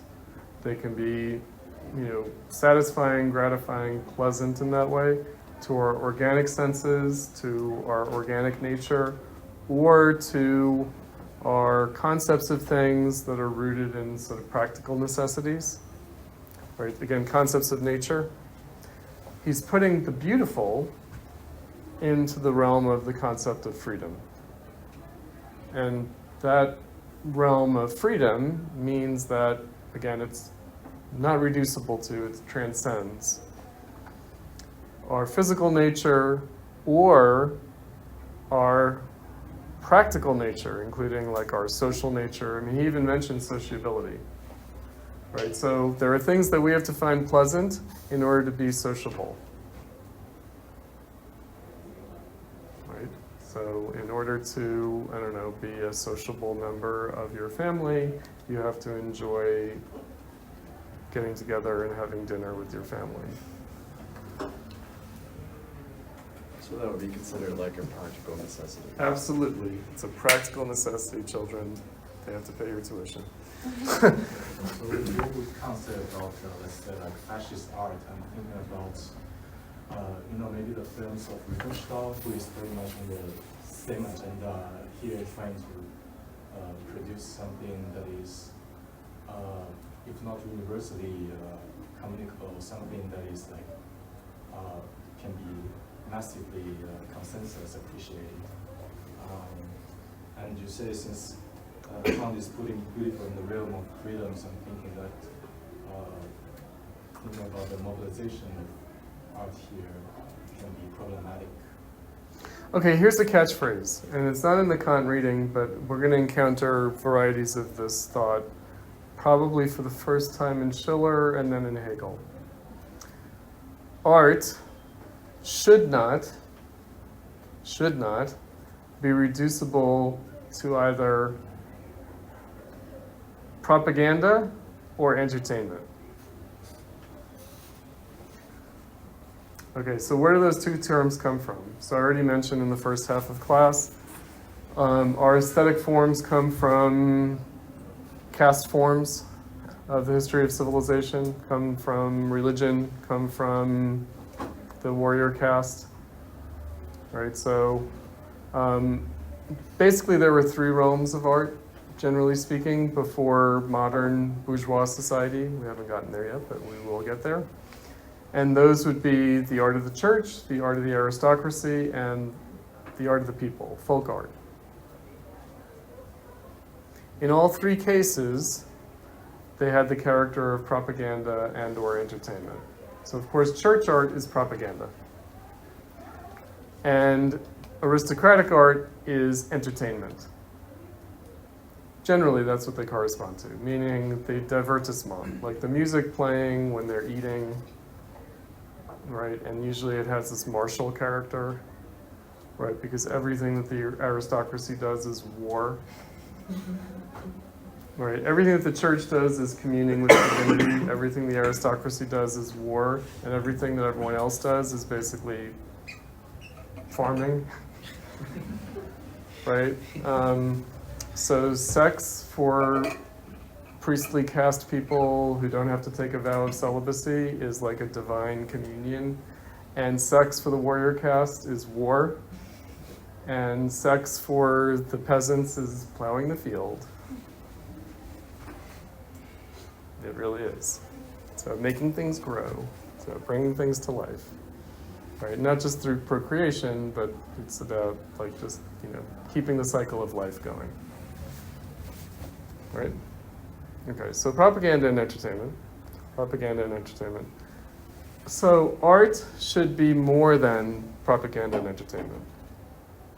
Meaning it can be propaganda and or entertainment, but it should be more than that. Meaning it shouldn't just fulfill that practical purpose. So Leni Riefenstahl, look, she's an artist. Yes, she was a fascist. Okay, fine. However, she was trying to make a beautiful film. She was trying to make a beautiful film. And she did contribute to the development of cinematic art. She did, despite the fact that she was also making propaganda. So it transcends mere Nazi propaganda. Leni Riefenstahl's work transcends mere fascist propaganda. Now, does it do it in and of itself? Maybe not. Can we experience it? Can we judge it as having more aesthetic value than what was required to deliver a Nazi propagandistic message, or a kind of popular entertainment? Like, I think that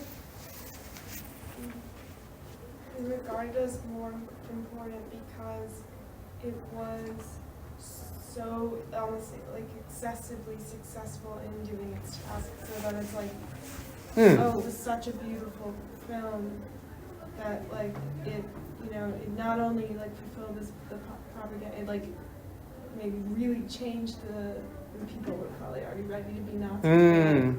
That's the thing. That's the thing. I wonder whether the Nazi movement would have existed without Leni Riefenstahl. Well, yeah, but it's like because it's about the Nazi movement, it's almost like a taboo movie, and then also like For us now, Yeah. For us now. So we got to be careful about that kind of magical thinking, reverse of cause and effect. Like, we might blame Leni Riefenstahl for fascism, but obviously Leni Riefenstahl didn't cause fascism. No, that's not what I'm I know. saying, like, does that increase the, like, value?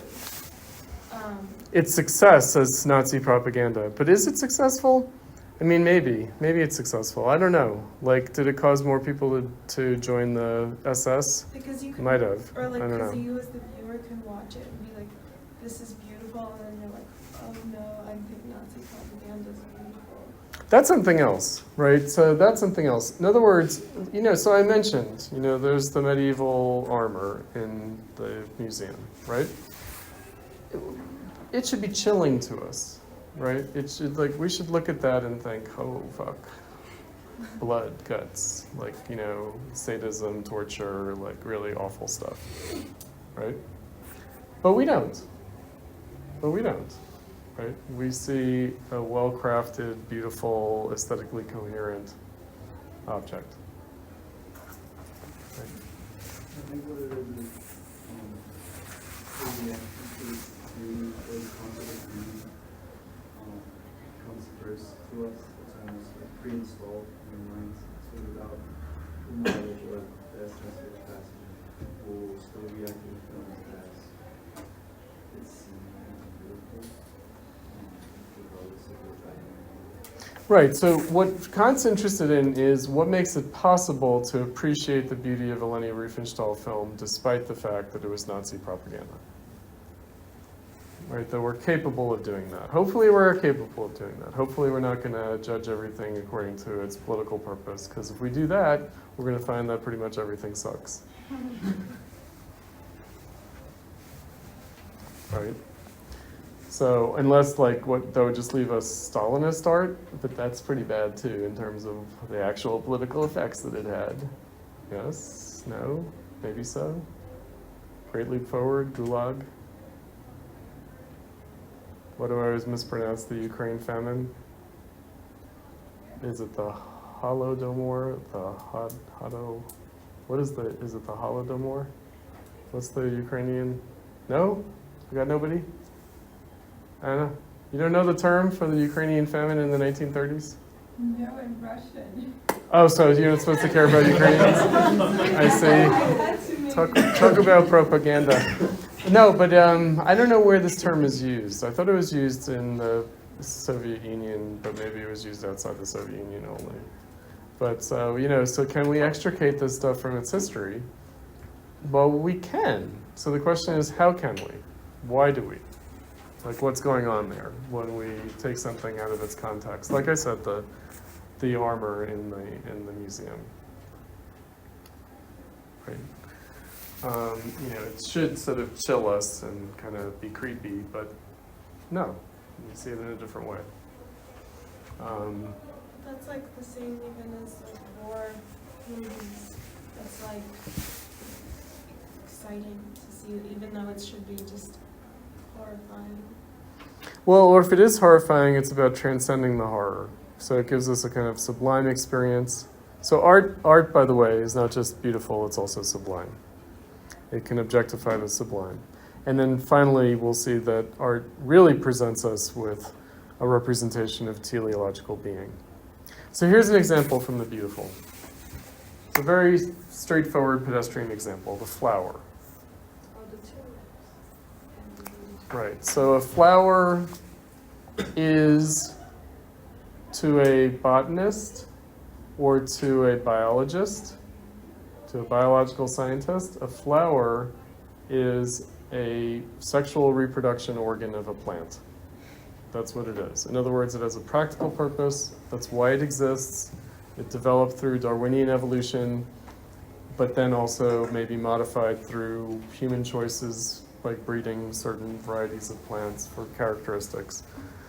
But evaluating it in terms of its efficiency as a biological organ, how well does it fulfill its purpose? How well does it end up pollinating, right? And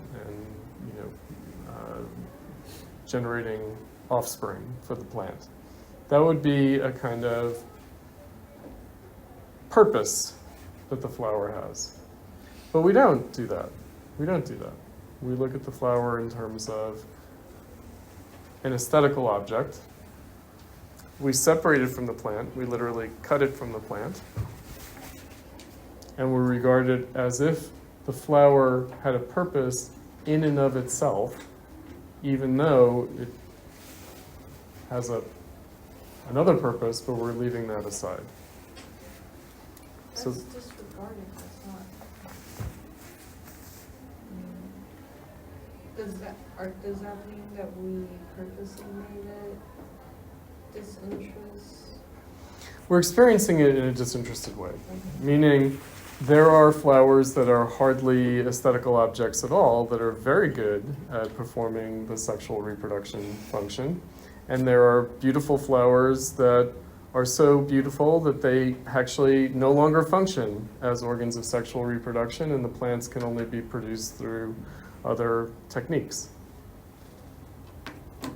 Right? They can't be pollinated through their flowers anymore. That's not how they reproduce anymore.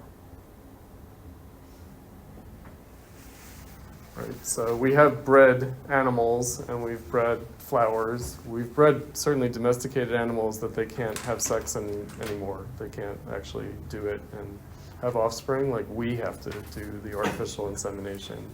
And that's been true for like thousands of years. We've bred animals for our purposes where we've divorced them from their natural purpose. Right. Similarly with flowers. So again, our ability to regard the flower not as an elegant piece of machinery for a biological function, but as an aesthetical object. This is two very different criteria for regarding it as an object. The practical object and the aesthetical object. What do we even mean by a flower conceptually? Like theoretically, our understanding is more its practical function. Like if we say, what is the flower of this plant, we're saying, what is the sexual reproduction organ of this plant? We're not saying what's the most beautiful part of the plant. Because in fact, there might be plants where the leaves are more beautiful than the flowers. To get back to an earlier point about like concepts and the good, the practical reason bit. Can I argue that the practical function of flower for me is to just make myself feel good? Or to, like, you know, cure a certain mental illness? Could I argue that this purpose is practical? That would be the therapeutic function, meaning like you should keep flowers in your apartment because it will make you less depressed. Isn't that more of a feeling of pleasantness? So that's not practical? It is practical. That would be practical. Or you should paint the walls of your apartment a certain color and not another color in order to help your mental health purposes. Because I don't know about keeping flowers, because what if you have a brown thumb? What if you make all plants die? That might make you more depressed. Right? If you have flowering Flowers are plants. already dead when you buy them. When they're cut, but let's say a flowering plant. So the bane of my existence is orchids. Because I guess my apartment, I just cannot keep an orchid alive. It just doesn't matter. I try it all. Like I used to be very good at taking care of plants, but my apartment now is like the death of all plants. And so if I ever receive a plant as a gift, I'm like, oh no, this is just gonna die, right? So I used to love having like living things, growing things around, but now it's just dying things. It's just, yeah, it's like a wasteland of dead plants.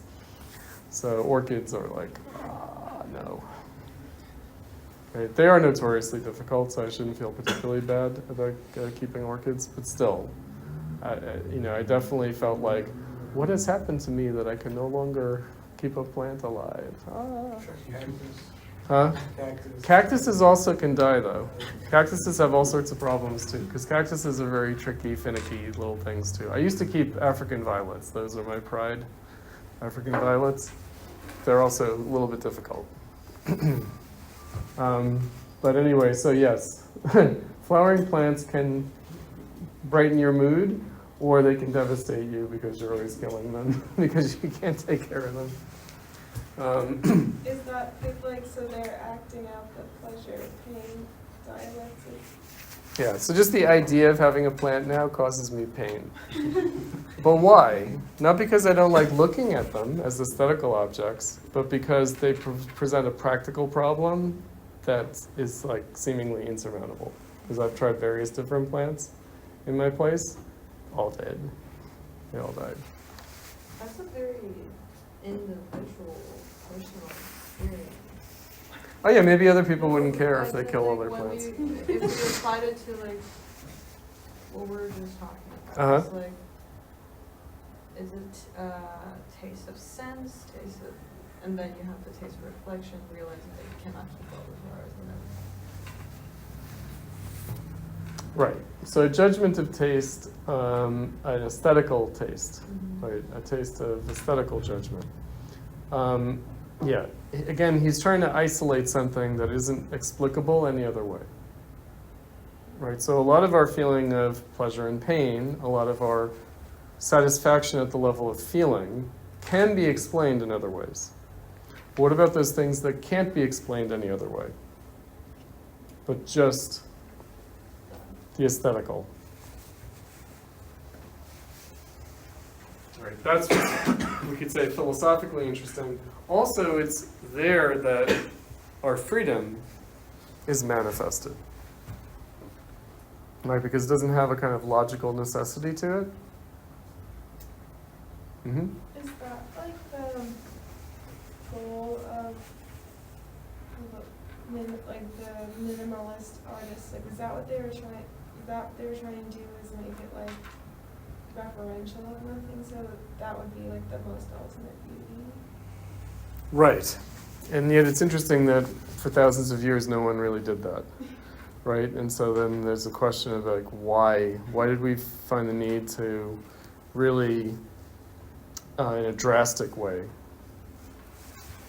only be able to justify beauty in its kind of 0 degree? Like there's almost an anxiety about it, right? Such that it would drive that to that extent. But yes, that would be an example, right? So non-referential art would be the pleasure that only art as itself, not as a representation of something else, could provide.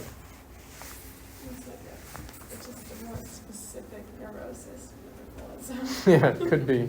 But also, you know, it has an analytic function, like meaning it does sort of, what I appreciate about abstract art and minimalistic art is that it allows you to actually experience something just as that, right? Not enmeshed in some other things. So it's sort of. I was thinking more of like the modernism, like Greenberg's whole thing about going to its origin, the painter going to their medium, or like poets going to just the literary devices. Mm-hmm. Mm-hmm. This text is very important for me. Yeah. Oh yeah, it is. Yeah, absolutely. I mean, what I'd say about that is the anxiety was more, can art justify itself? Like, so it's in the period rather late in history, more recent in history, that art had a hard time justifying itself. And so had to, as Robert Pippin said last week in the reading that we did in class, prompting ever more radical solutions. Right, so that kind of radicalization of artistic practice, sort of, boiling it down to its essential elements in a way that no one felt the need to do that previously. Even though those essential elements were there, isolating them and pursuing them down to a kind of 0 degree state was not something that people felt impelled to do particularly. In other words, for artists in the 1700s, when Kant was writing, abstract art would not have been interesting. It would have been boring. It would have been like a sterile exercise. I mean, Kant's environment doesn't really have good art around him. He's got some decent art. But no, you mean the contemporary art of the time? Yeah. Yeah, it's tricky, right? He was secluded. Oh, you mean personally? Yeah. Not historically. Like exposure to art. I mean, he has some exposure to things, and but more so, not just personally, but historically, that moment is kind of interesting because maybe painting wasn't terribly interesting in the late 1700s. Maybe music was more interesting, right? Although he does give short shrift to that, so maybe he hadn't heard any Mozart or Beethoven. I don't think that we've gotten to forms of art yet. Yeah, he's gonna kind of run through, like he's gonna have a hierarchy of artistic forms. That's gonna jar us a bit, right? In terms of the capacity of art, like what art is capable of, and he's gonna say that poetry is the most capable art, right? In a way that might strike us as, not quite right, but there it's because it's the unity of like concepts and aesthetical representations, and it's just in the mind, it's just in our imagination, and that's why it's the highest form. So actually a case could still be made for why poetry is the highest form of art. But again, it might also be because the plastic arts and even the performing arts were not as like profound, right? Because in the Romantic era, like all sorts of things happen that you might not have been able to anticipate. And we'll see what Hegel has to say about that, because Hegel will reflect on that. Okay, so the flower, keep that in mind as an example. Flower is a practical object versus as an aesthetical object. Right, also as a conceptual object tied to what it is as a practical object, and how the aesthetical object exceeds that. So the beauty of the flower is different from its engineering elegance, its biological function.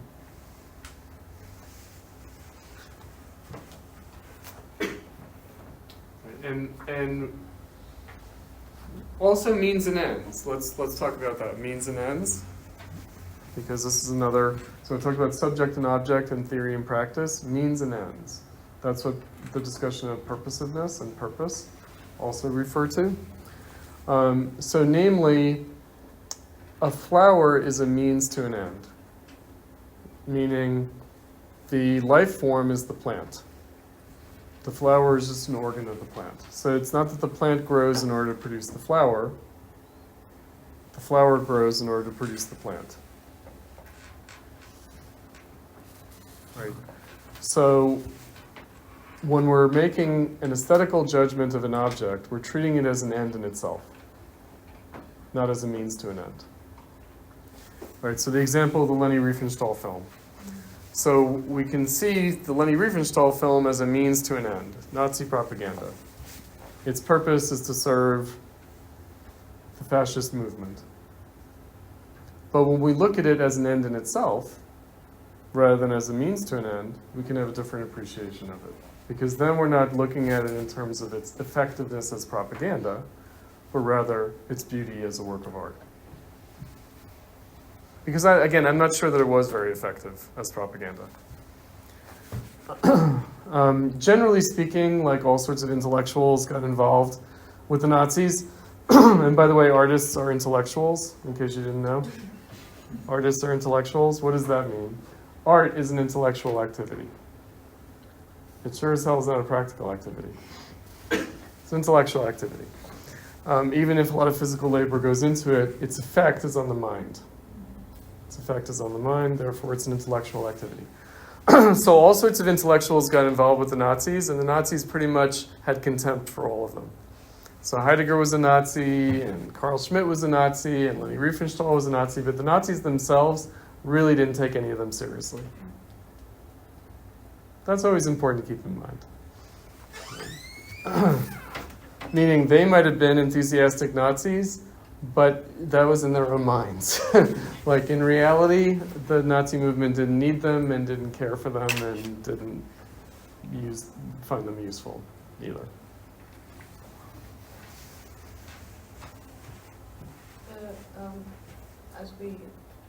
Our motivation, or once we treat object as an end in itself, we're reducing it. How so? We're reducing its purpose, huh? Well, that's the purposiveness without purpose. In other words, as an end in itself, it's not a purpose for something else. But I think Right. more of the action of how, once we start seeing it as an end. As an end. But as an end in itself. In other words, as not... Going anywhere.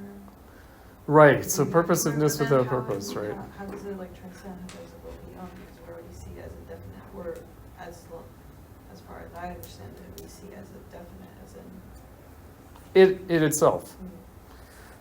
This is the teleological being part. So I don't want to jump the gun on it too much.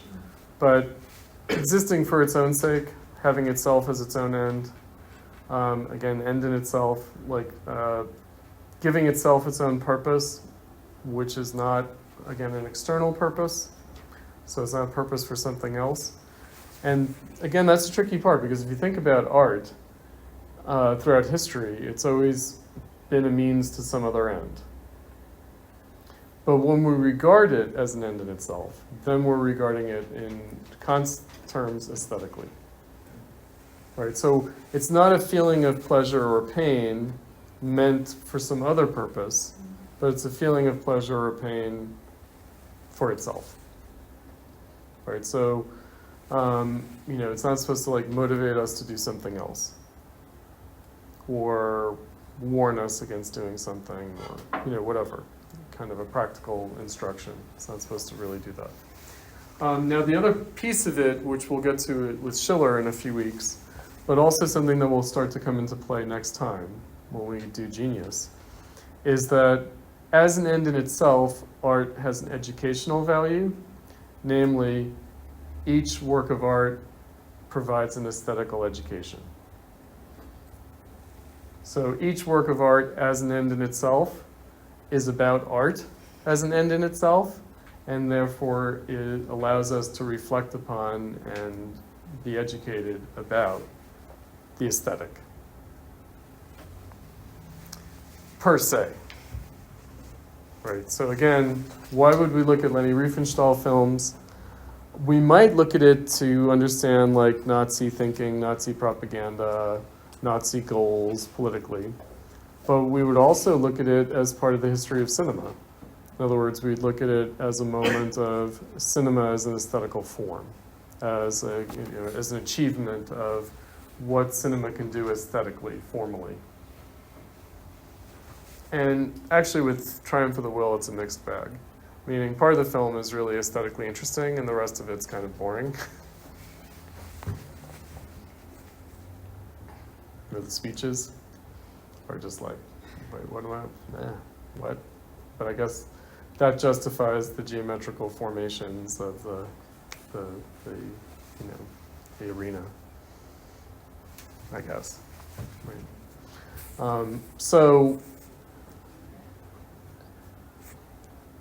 judging not according to a concept, let's touch on that. So we've talked about being and becoming, the is and the ought, the new and the different. Concepts of nature versus the concept of freedom. So the concept of freedom is about the new and the different. So what that means is that when we're struck by something as beautiful, because that's the way he describes the experience of it, it's not reducible to our concept of the beautiful. It's not reducible to our prior experience of the beautiful. Meaning when we have an authentically beautiful experience of something, it's always in a new and different way. It isn't based on a cultural concept, nor on our past experience. Because if it corresponds to our past experience, then it's just satisfying our own concept of the beautiful. That's why we say transcendent. Right, that's right. So that's important too. So the way that art should be instructive or educational is that it should actually develop and transform our appreciation of the beautiful. It should allow us to experience aesthetical pleasure in a new and different way. And that's what genius originality is going to be about. So it's going to be about how can we produce it, but also how can we recognize it. But really, our experience of anything as beautiful in this way would not be according to an established pattern of past experience. It would be in a new and different way. It would be in an unexpected way. Whether through our individual experience or through our cultural experience. So again, we tend to have this, cultural standard of beauty, or something like that. No, cultural standard of beauty is not the beautiful in Kant's sense at all. It would just be a cultural standard of the pleasant. Or of the charming. So let's talk about that. So the difference between the charming and the beautiful. How are we doing for time? Okay, we're doing okay. So the charming, and a good way of thinking about the charming is the fascinating. Meaning it allows for the free play of the faculties, but without really an object. So this helps us get at what he means by a beautiful object, or an object of beauty, or an object that we judge to be beautiful. So if we are looking at ripples on water, or clouds in the sky, or flames in a hearth, it can be pleasing in a charming way. You know, if we're watching wind blow through grass, it can be charming, it can be kind of fascinating.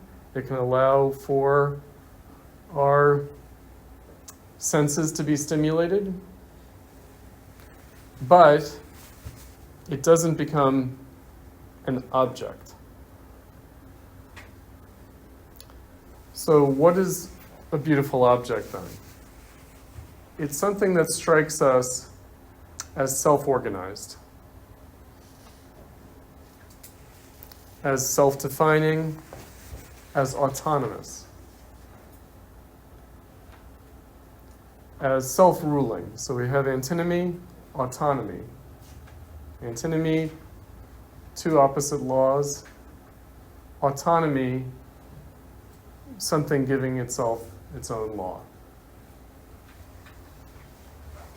Right, so a work of art, for example, would be autonomous if it establishes its own rules and fulfills those rules. Right, it sets its own standard of judging it. That's how it would achieve a kind of formal coherence and aesthetic autonomy. Aesthetic autonomy, not conceptual autonomy, and not practical autonomy, but aesthetic autonomy. Meaning in our aesthetical experience of it, it feels like it really is a thing. It's integral in its being. So it means it tends to be universal? Well, it has the quality of all such things. So it's universal in that sense. So all beautiful objects have this quality as such, as beautiful objects. And again, we're getting to how this is an aspect of the teleological being, or the being that has itself as its own purpose. Meaning, when an inanimate object, something that we know is inanimate, appears to us as beautiful, it's as if it's alive. So it appears to be alive, even though we know that it's not. So in the plastic art, you know, like a sculpture or a painting, we know it's just this inert thing, but when it activates our imagination in a aesthetically pleasing way, it appears to be more than just the thing. Right? It appears to have a kind of liveliness or life to it. When we judge it beautiful. If we don't judge it as beautiful, it's usually because it seems to be rather inert. Right? It doesn't transcend its mere physical existence. Right, so on the first day of class last week, we read the archaic torso of Apollo. Right, so the broken statue. Why does it appear to be more than just a dead thing, a broken thing, in fact? Well, because it activates our imagination.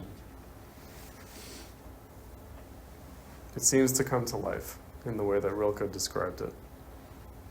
And that's the experience of it as beautiful. When it appears to be more than itself, but as itself. Right, again, that antinomy. It appears as itself, but also as more than itself. So it seems to be alive in a way that, of course, it's not. So why does it appear to be alive? Because it seems to have itself as its own purpose. It seems to be self-governing, autonomous, independent. Right, it's not a function of something else. It's a function of itself in its aesthetic appearance. Yeah, I just want to make sure. So when it is both itself and more than itself, it points to being a theological being. Mm-hmm. And by being a theological being, it aims for the sublime. Well, we'll see. The sublime is more like the force with which. So when I say that something strikes us as beautiful, because he describes it that way, so you're kind of going through the forest, and then suddenly you come across like a flower, and it sort of strikes you, right? So it has a kind of an impact. So when we experience something as beautiful, it's convincing, it's kind of arresting, it sort of seems to pop out of normal flow of experience, right? It has a force, but just as an object, which is a little bit paradoxical, right? Because it's just this object, and yet it sort of grips us. You know, it has a kind of a force to it. And that's when you're treading into the realm of sublimity. Right? So again, the beautiful and the sublime, this is a kind of a theme in philosophy. Actually, they're not really separable things. Right? Everything sublime is beautiful, everything beautiful is sublime. Analytically, it helps to distinguish the different aspects of the experience that these terms refer to. But otherwise, everything beautiful has a sublimity to it, and everything sublime is, by nature of its sublimity, beautiful. Can I say that the beautiful is almost like an illusion of looking at the thing itself? Because when you think about it, it's not really a thing in itself, but only points to the subject. Right, so he talks about the beautiful aspect. So something strikes us as beautiful in its beautiful aspect. So again, we kind of know when we see a flower, it's kind of beautiful from this angle, but maybe from another angle it's not quite. Right, so that's one way of thinking about it, but it's the way we're looking at it. That's what it means to say the beautiful aspect. Also, the other way that he describes it is according to our idea of the beautiful, which is different from the concept of the beautiful. So the concept of the beautiful is like begriff. It's like a kind of a definite, determinate apprehension, grasping. The idea is something else, meaning the idea, and there are many terms in German for this. But one term that I like in German for this is Vorstellung. Right, so there's begriff, concept, and then there's like idea, or Vorstellung is like image.